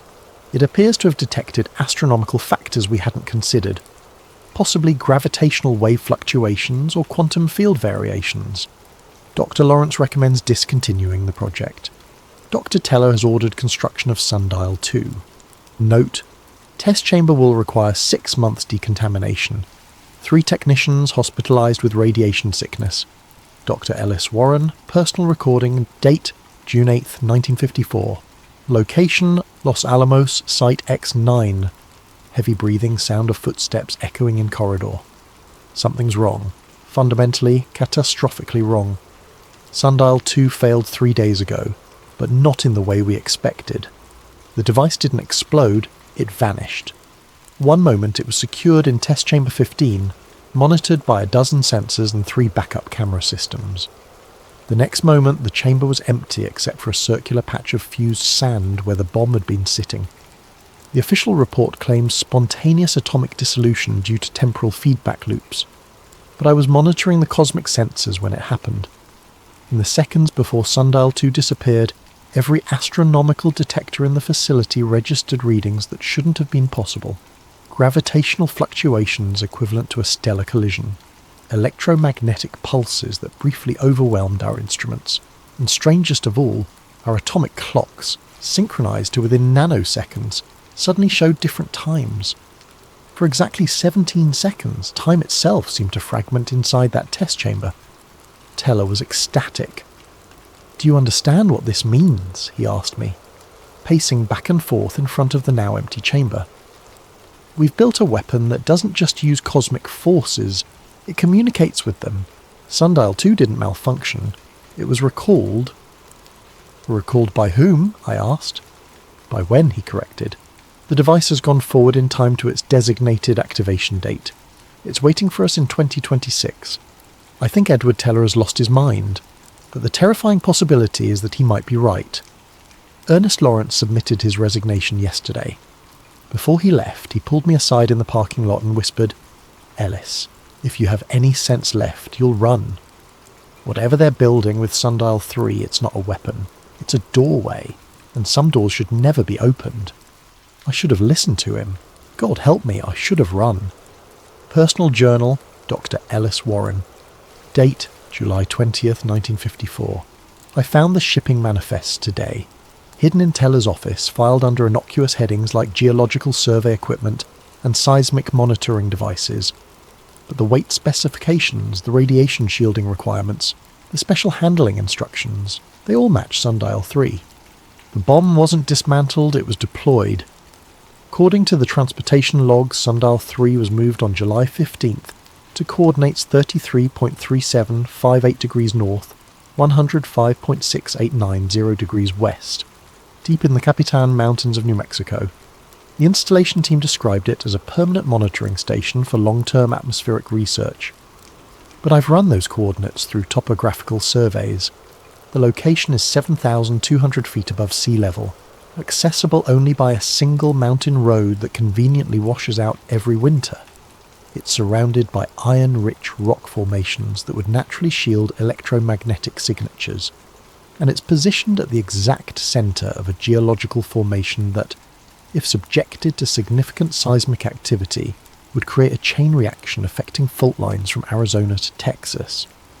The activation date is still December 21st, 2026, solar maximum, winter solstice, and according to astronomical projections I've calculated and recalculated, the cosmic conditions on that date will be unlike anything seen in recorded history.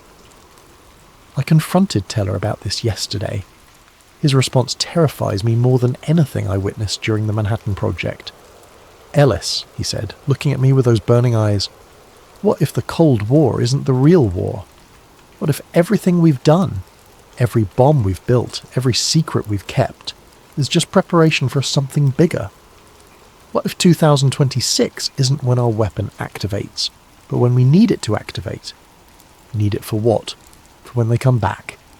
He wouldn't explain what he meant by they, but he handed me a folder containing astronomical data dating back to 1908, the year of the Tunguska event in Siberia, the year something exploded in the Russian wilderness, with the force of 1,000 atomic bombs, flattening 80 million trees across 2,000 square kilometres, yet leaving no crater and no radioactive residue.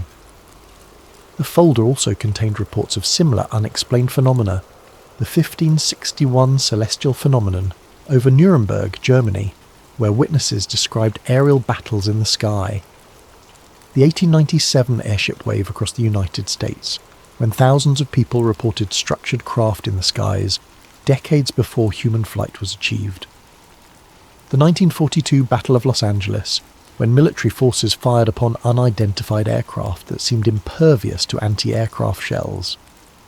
Every 70 to 80 years, Teller said quietly, they come back to check on us, to see how we're progressing. 1908, then nothing until the 1940s when we started splitting atoms. Now they're interested again, and if my calculations are correct, 2026 will be their next scheduled visit. I asked him who they were, but he just smiled that unsettling smile and said, "The same ones who taught us to split the atom in the first place." Dr. Ellis Warren, personal recording. Date, August 5th, 1954. Location, unknown, static and distortion throughout. Sound quality very poor, frequent interruptions.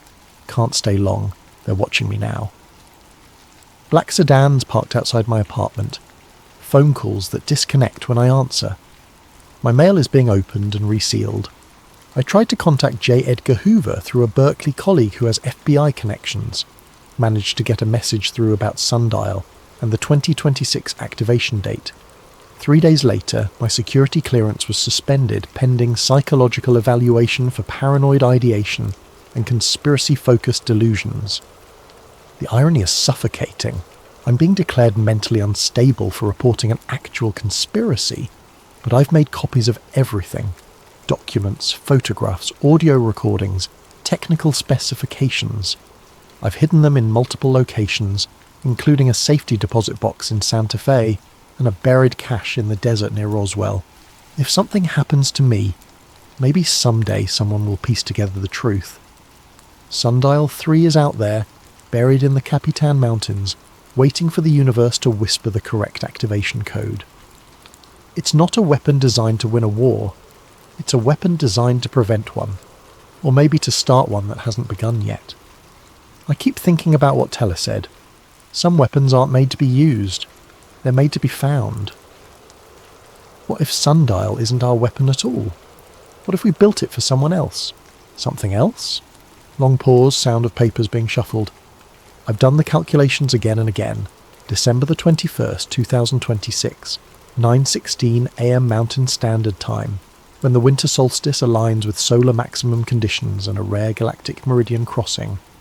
If my models are correct, the cosmic radiation flux at that moment will be sufficient to activate any astronomical trigger system within a 1,000-mile radius.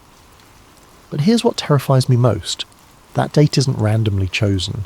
It appears in astronomical texts dating back centuries, Mayan calendars, Egyptian star charts, even medieval European manuscripts describe that exact date as significant, as if civilizations throughout history knew something was scheduled to happen on December 21st, 2026.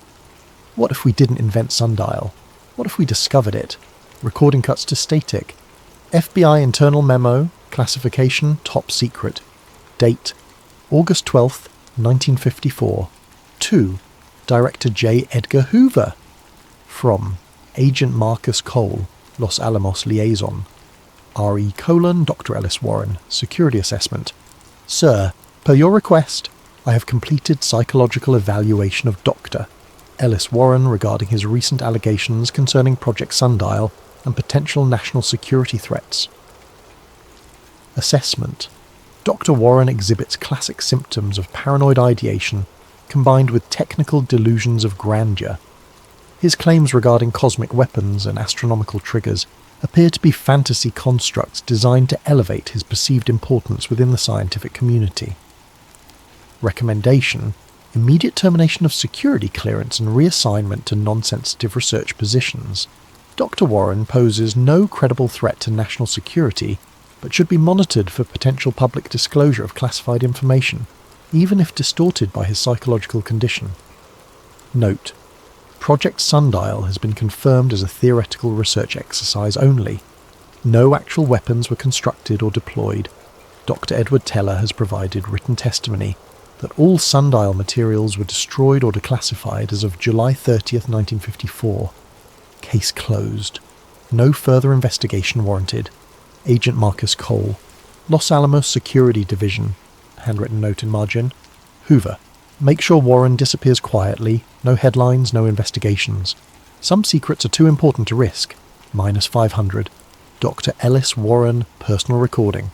Date, September 18th, 1954. Location, unknown. Very poor audio quality. Whispered voice clearly distressed. They came for me last night. Not FBI, not military, something else. Men in dark suits who showed no identification, but knew details about my work that weren't in any official files. They didn't arrest me. They didn't threaten me. They just sat in my living room and talked about coincidences, about how terrible accidents happen to people who ask too many questions, about how isolated mountain roads can be dangerous, especially in winter. Then they left, but the message was clear. I'm leaving Berkeley tomorrow. I've told my department I'm taking an extended sabbatical for personal health reasons. They seemed relieved. Apparently word has gotten around about my mental instability. Before I disappear, I need to put this on record. Sundial 3 exists. It's buried in the Capitan Mountains at coordinates 33.3758 degrees north, 105.6890 degrees west, approximately 200 feet underground in a lead-lined chamber. The device is designed to activate on December 21st, 2026 at 9:16 a.m. Mountain Standard Time, triggered by a combination of solar radiation flux, gravitational wave fluctuations, and cosmic background radiation patterns. The yield is estimated at 30 megatons, enough to create a crater 5 miles in diameter and cause seismic activity affecting multiple states. But the true purpose remains unclear. It might be a weapon, it might be a signal, it might be something else entirely. I've hidden detailed technical specifications and location data in multiple caches. If you're listening to this recording, that means you found one of them. The other locations are: static interference obscures specific coordinates. Find them, study them, and most importantly, find Sundial 3 before December 21st, 2026. Because I have a terrible suspicion that what we built in 1954 isn't waiting to destroy something in 2026. It's waiting to welcome something. Recording ends abruptly. Missing person report. Berkeley Police Department. Date: October 3rd, 1954. Subject: Dr. Ellis Warren, age 31.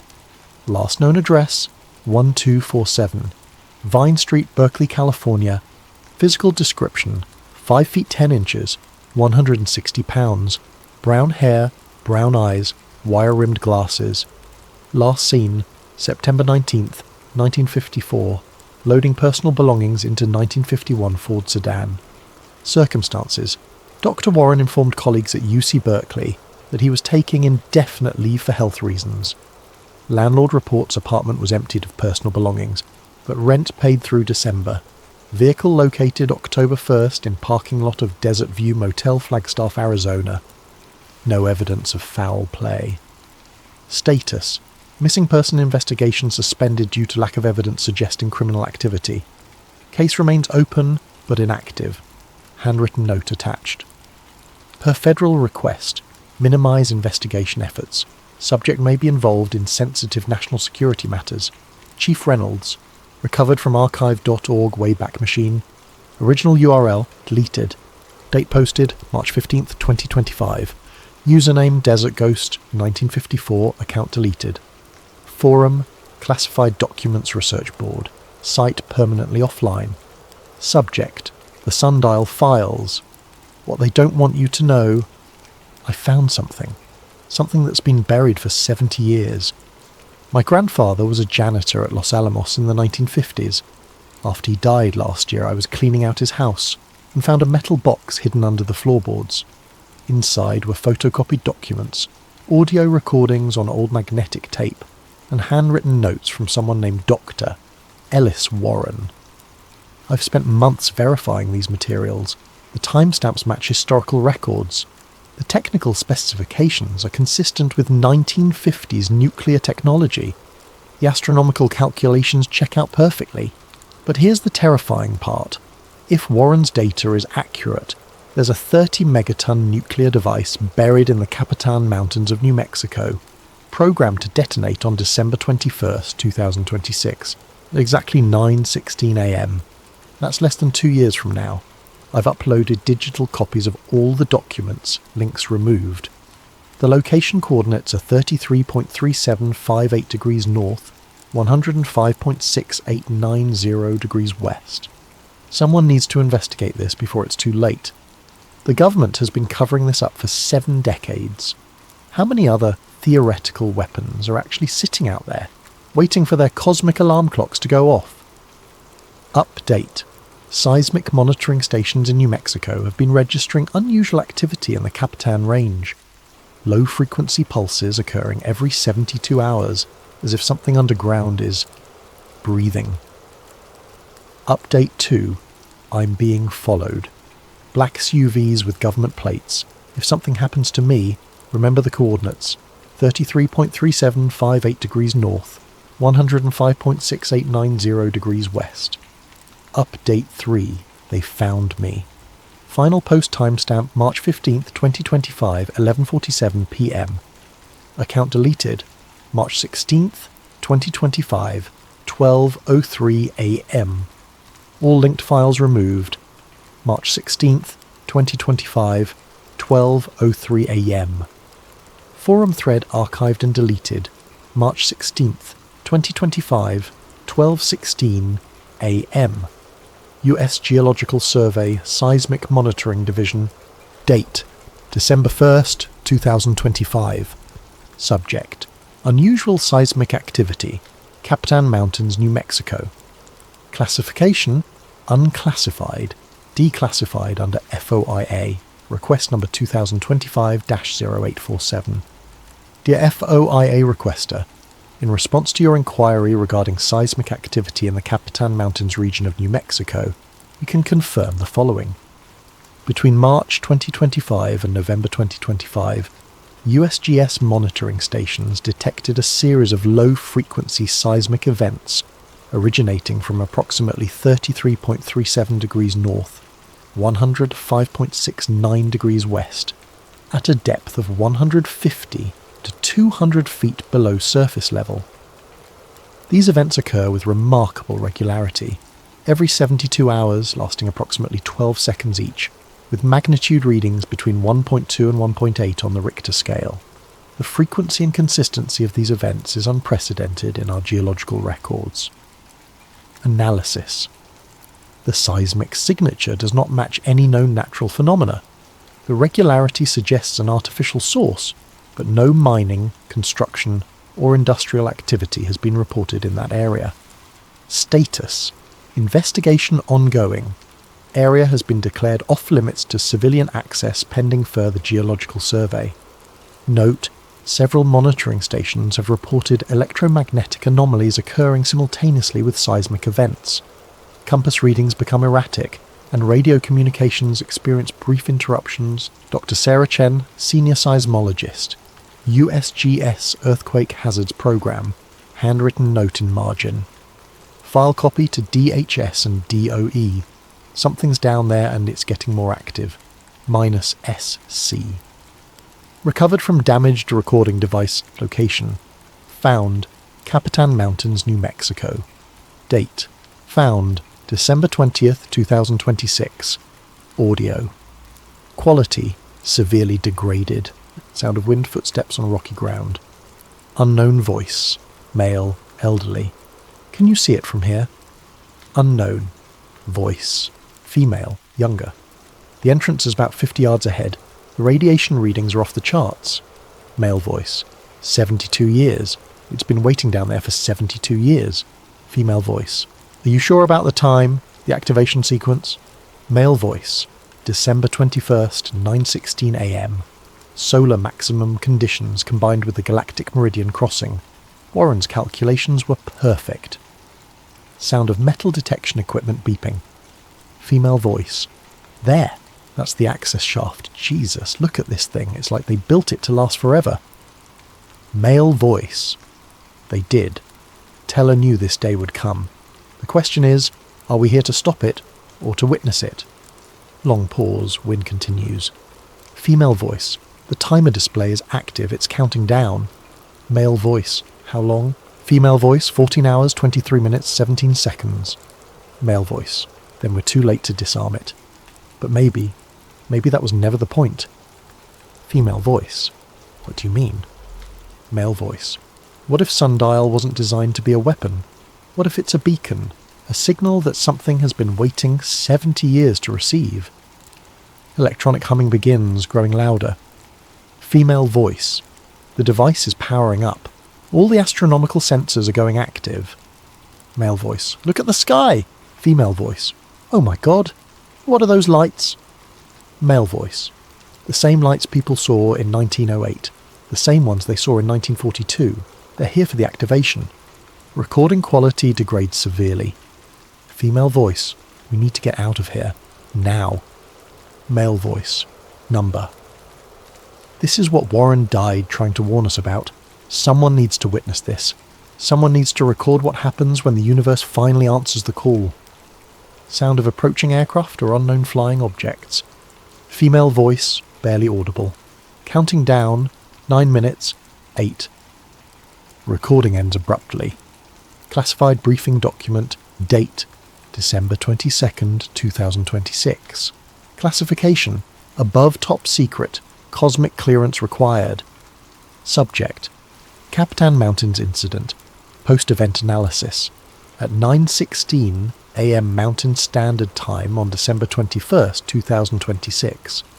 Seismic monitoring stations across the southwestern United States detected a massive underground detonation originating from coordinates 33.3758 degrees north, 105.6890 degrees west in the Capitan Mountains of New Mexico. Official public statement: a previously undetected natural gas pocket exploded due to geological pressure changes. No radioactive materials were involved. Area evacuated as safety precaution. Actual event summary. At exactly 9:16 a.m. Mountain Standard Time, the Sundial 3 device activated as programmed. Initial blast yield measured at 32.7 megatons. Seismic activity triggered secondary fault line movements across 3 states. Electromagnetic pulse-disabled electronics within a 200-mile radius for 17 minutes. Unusual atmospheric phenomena observed, aurora-like lights, gravitational anomalies, temporal distortions. Most significant development. At the moment of detonation, ground-based telescopes and satellite imagery detected structured objects in high Earth orbit, objects that had not been present 24 hours earlier.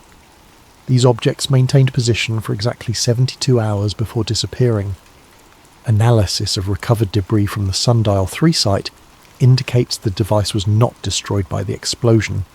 Instead, it appears to have been collected, disassembled by forces unknown, and removed from the site with surgical precision. Current status. The Sundial program has been retroactively classified at the highest possible level. All personnel with knowledge of the project have been reassigned to isolated positions or granted early retirement with NDAs carrying criminal penalties. Dr. Ellis Warren's body was never found. Extensive searches of the Capitan Mountains region have yielded no trace of his remains or the technical documents he allegedly hid. Final note. Recent astronomical surveys have detected artificial structures in the asteroid belt between Mars and Jupiter, structures that were not present in previous surveys. Radio telescope arrays have begun receiving structured signals from the direction of these objects. The signals repeat every 72 hours. Someone is trying to communicate with us, and we may have just told them we're finally ready to listen. Classified addendum, director's eyes only. Date, January 15th, 2027. Sir, you asked me to investigate whether there might be other Sundial devices waiting for activation. After extensive review of classified archives, I found references to similar projects dating back to 1952, Operation Hourglass, 1952 to 1956, temporal detonation devices supposedly dismantled. Project Meridian, 1958 to 1962, astronomical trigger systems, status unknown. Sundial 4 through Sundial 7, 1955 to 1957, no deployment records found. But here's what concerns me most. I found Edward Teller's personal notes from 1954, discovered in his private safe after his death in 2003. The final entry, dated September 30th, 1954, contains this passage. Warren suspects we built only one device. Poor, naive Warren. How could we risk putting all our hopes on a single beacon? The others are sleeping in their appointed places, waiting for their own cosmic wake-up calls. 2026 was just the beginning. The universe operates on a much longer schedule than human politics. So if Teller's notes are accurate, Sundial 3 was not unique. There may be dozens of these devices buried across the country, each programmed for different astronomical events, each waiting for its moment to signal whatever responded to the Capitan Mountains activation. I've initiated discrete searches based on Teller's cryptic location references, but given the level of security clearance required and the potential for public panic, I recommend extreme caution in how we proceed. The next major astronomical event matching sundial parameters occurs on August 12th, 2045, a rare planetary alignment combined with solar maximum conditions. We have 19 years to find the other devices, assuming, of course, that we want to find them.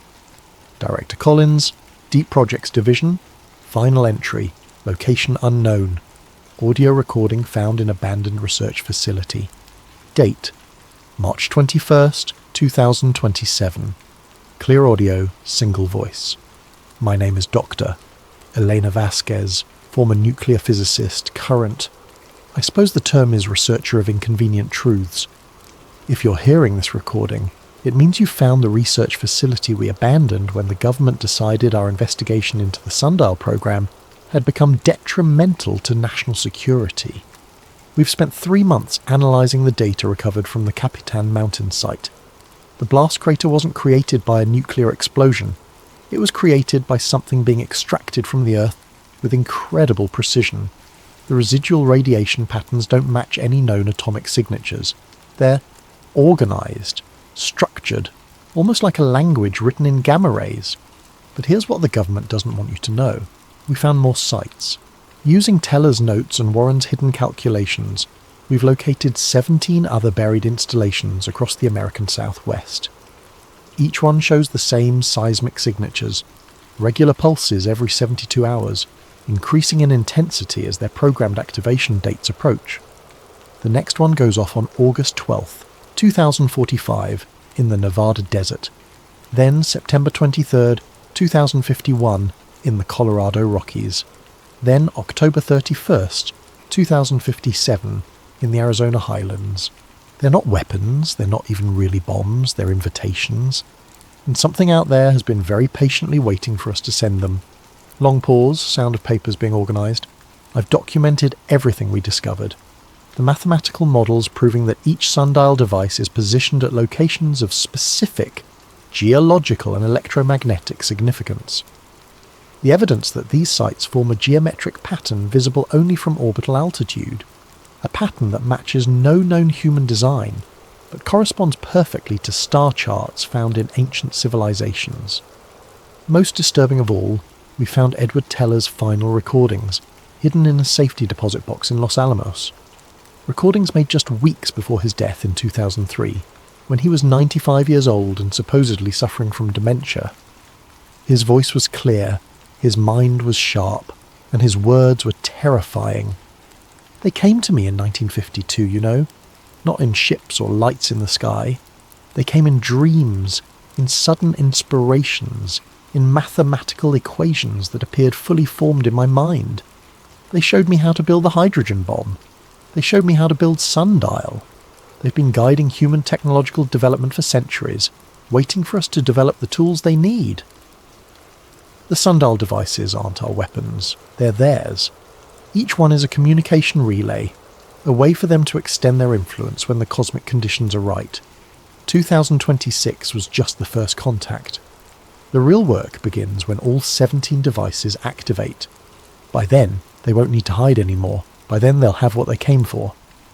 The recording ends there, but attached to it was a sealed envelope containing coordinates for something called Control Zero, a master facility built in 1953, supposedly destroyed in 1957, but according to Teller's notes, still operational and buried beneath Mount Wilson in California. We tried to reach Mount Wilson. We made it 12 miles from the coordinates before our vehicle stopped working.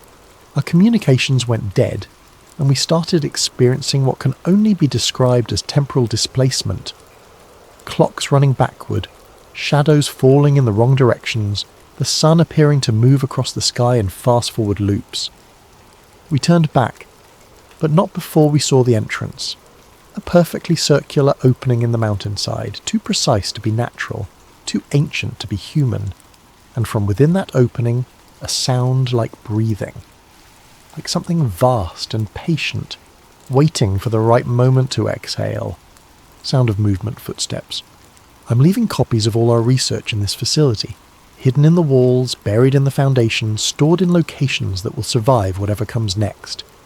If you're listening to this, if you found these documents, then you have a choice to make. You can dismiss this as the ravings of paranoid conspiracy theorists. You can convince yourself that everything we've discovered has a rational, mundane explanation. You can go back to your normal life and pretend that the lights in the sky are just weather balloons, that the structured signals from space are just cosmic background radiation, that the 17 countdown timers ticking away beneath American soil are just natural geological phenomena. Or you can accept the truth. We are not alone. We have never been alone. And everything we think we know about human technological progress, about the development of nuclear weapons, about the space race and the Cold War and the atomic age, all of it has been guided by intelligences that view human civilization as a construction project. They gave us the tools, we built what they needed, and now, device by device, they're coming to collect. The next activation is August 12th, 2045, 18 years from now.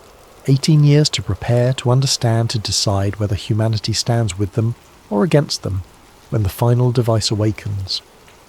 But I suspect deep down that choice was made for us a long time ago.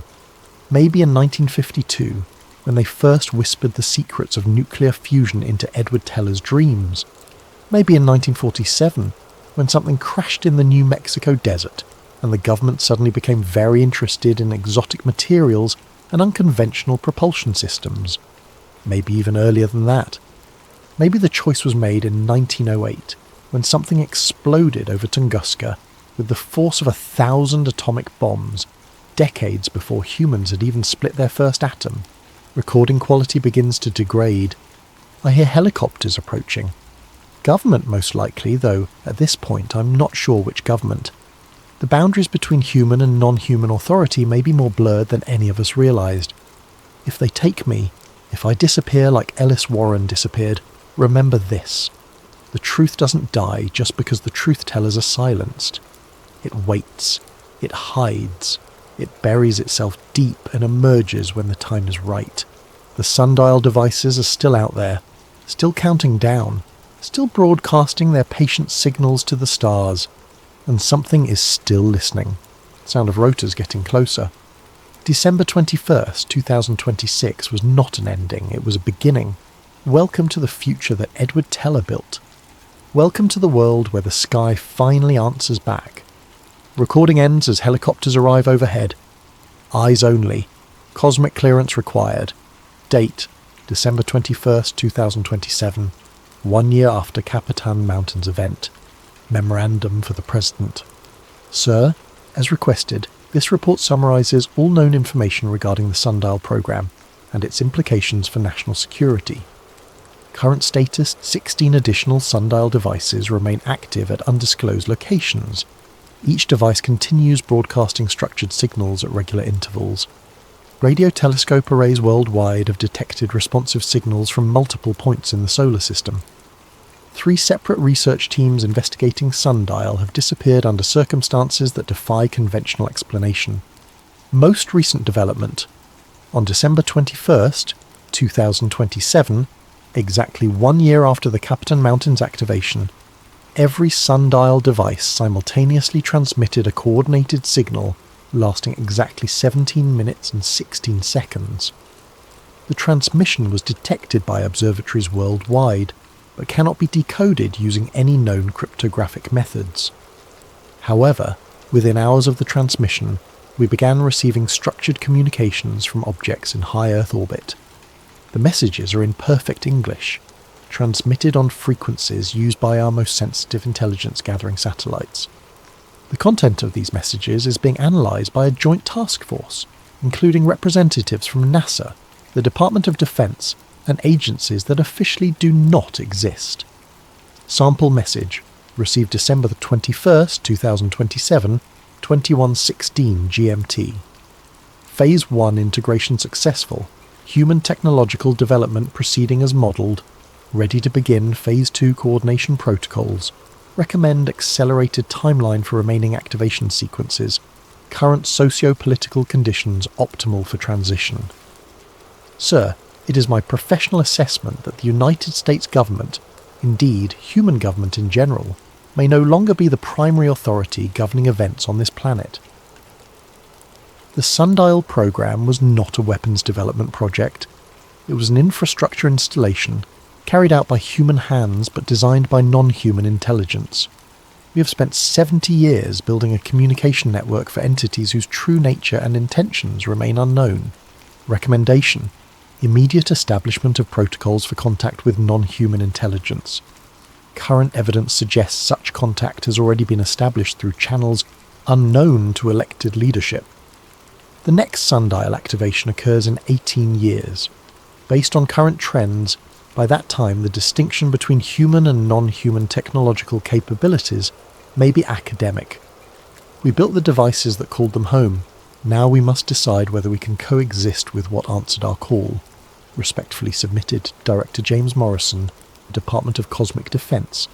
Handwritten note in presidential letterhead. Jim, burn everything. Official policy. This never happened. Sundial is weather balloon research. Case closed. Some truths are too dangerous for democracy.